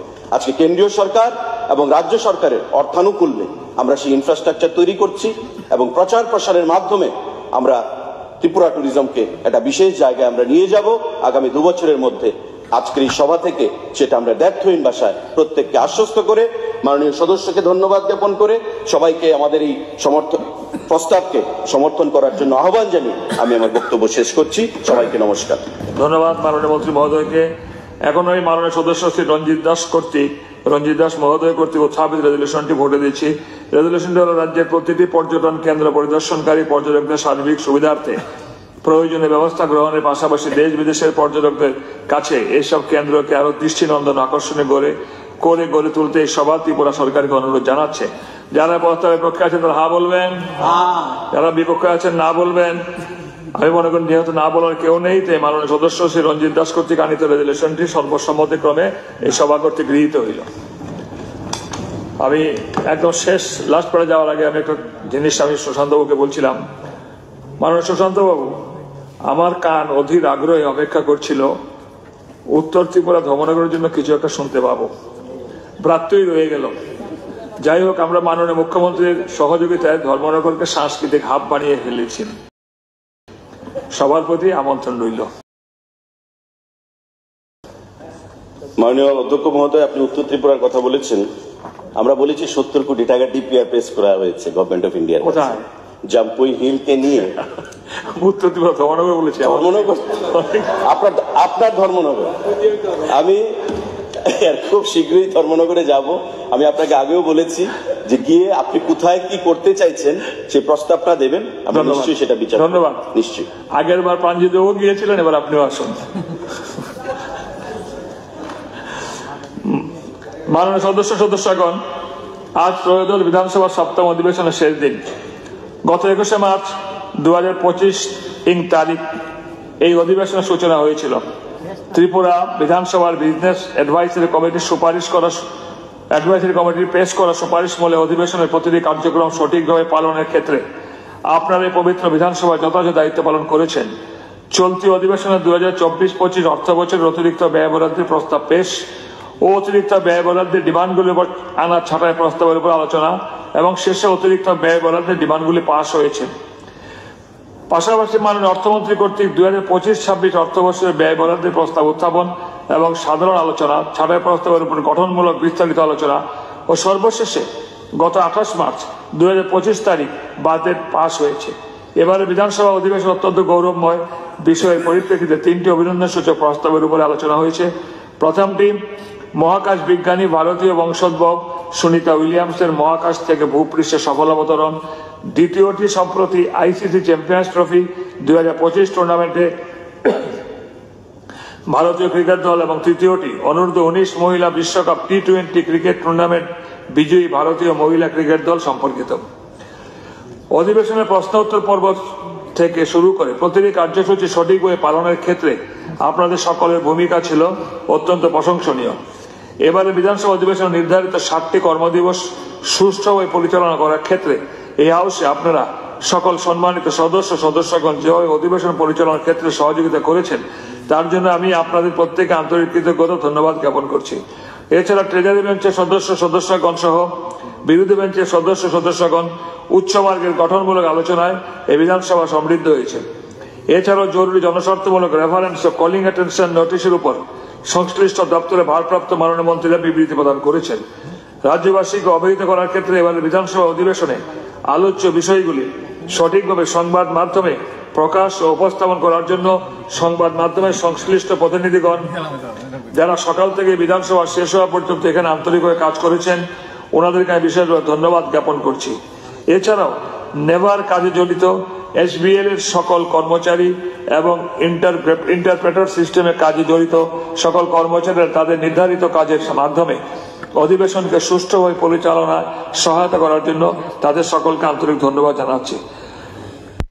পরিচালনা করার ক্ষেত্রে বিধানসভা সচিব আধিকারিকগণ সহ এই বিধানসভার সকল স্তরের বিশাল কর্মচারী বৃন্দ যারা দিনরাত পরিশ্রম করেছেন বর্তমান অধিবেশনকে সফলতার দিকে এগিয়ে নিয়ে যাওয়ার জন্য আমি ওনাদেরকে আন্তরিক ধন্যবাদ জ্ঞাপন করছি। এখানে বিভিন্ন সরকারি দপ্তরের আধিকারিক কর্মচারী বৃন্দ, আরক্ষা বিভাগের আধিকারিক কর্মীবৃন্দ, বিশেষত আরক্ষা দপ্তরের আমাদের বোনেরা যারা অত্যন্ত নিষ্ঠার সঙ্গে যে দায়িত্ব পালন করেছেন এই অধিবেশনকে সুষ্ঠুভাবে সম্পাদন করার জন্য ওনাদের প্রত্যেককে আমি আন্তরিকভাবে ধন্যবাদ জ্ঞাপন করছি। নিরাপত্তায় নিযুক্ত সকল জওয়ান ভাই এবং গাড়ির চালক ভাইয়েরা যারা দিনরাত পরিশ্রম করেছেন ওনাদেরকে আন্তরিকভাবে ধন্যবাদ জানাচ্ছি। মাননীয় সদস্যগণ, বিধানসভা গণতন্ত্রের পীঠস্থান। এই পবিত্র স্থানে রাজ্যের তথা বিভিন্ন এলাকার সমস্যা উন্নয়ন ইত্যাদি বিষয়াদি নিয়ে আলোচনা তর্ক বিতর্ক হয়েই থাকে। কখনো বা মতানৈক্য হয়, এই মতানৈক্য কিন্তু কখনো মনান্তরে পর্যবসিত হয় না। ইহাই গণতন্ত্রের মহিমা। তাই আমার আশা বিভিন্ন মতানৈক্য সকলের হৃদয় থেকে পরিহার করে আগামী বিধানসভা অধিবেশনের জন্য আমরা সকলে অপেক্ষায় রইলাম। সর্বশেষে সকল রাজ্যবাসীকে আসন্ন বাংলা শুভ নববর্ষ অগ্রিম শুভেচ্ছা অভিনন্দন জানিয়ে উপস্থিত সকলকে আবারও ধন্যবাদ নমস্কার জানিয়ে এই সভা অনির্দিষ্টকালের জন্য মুলতবি ঘোষণা করছি।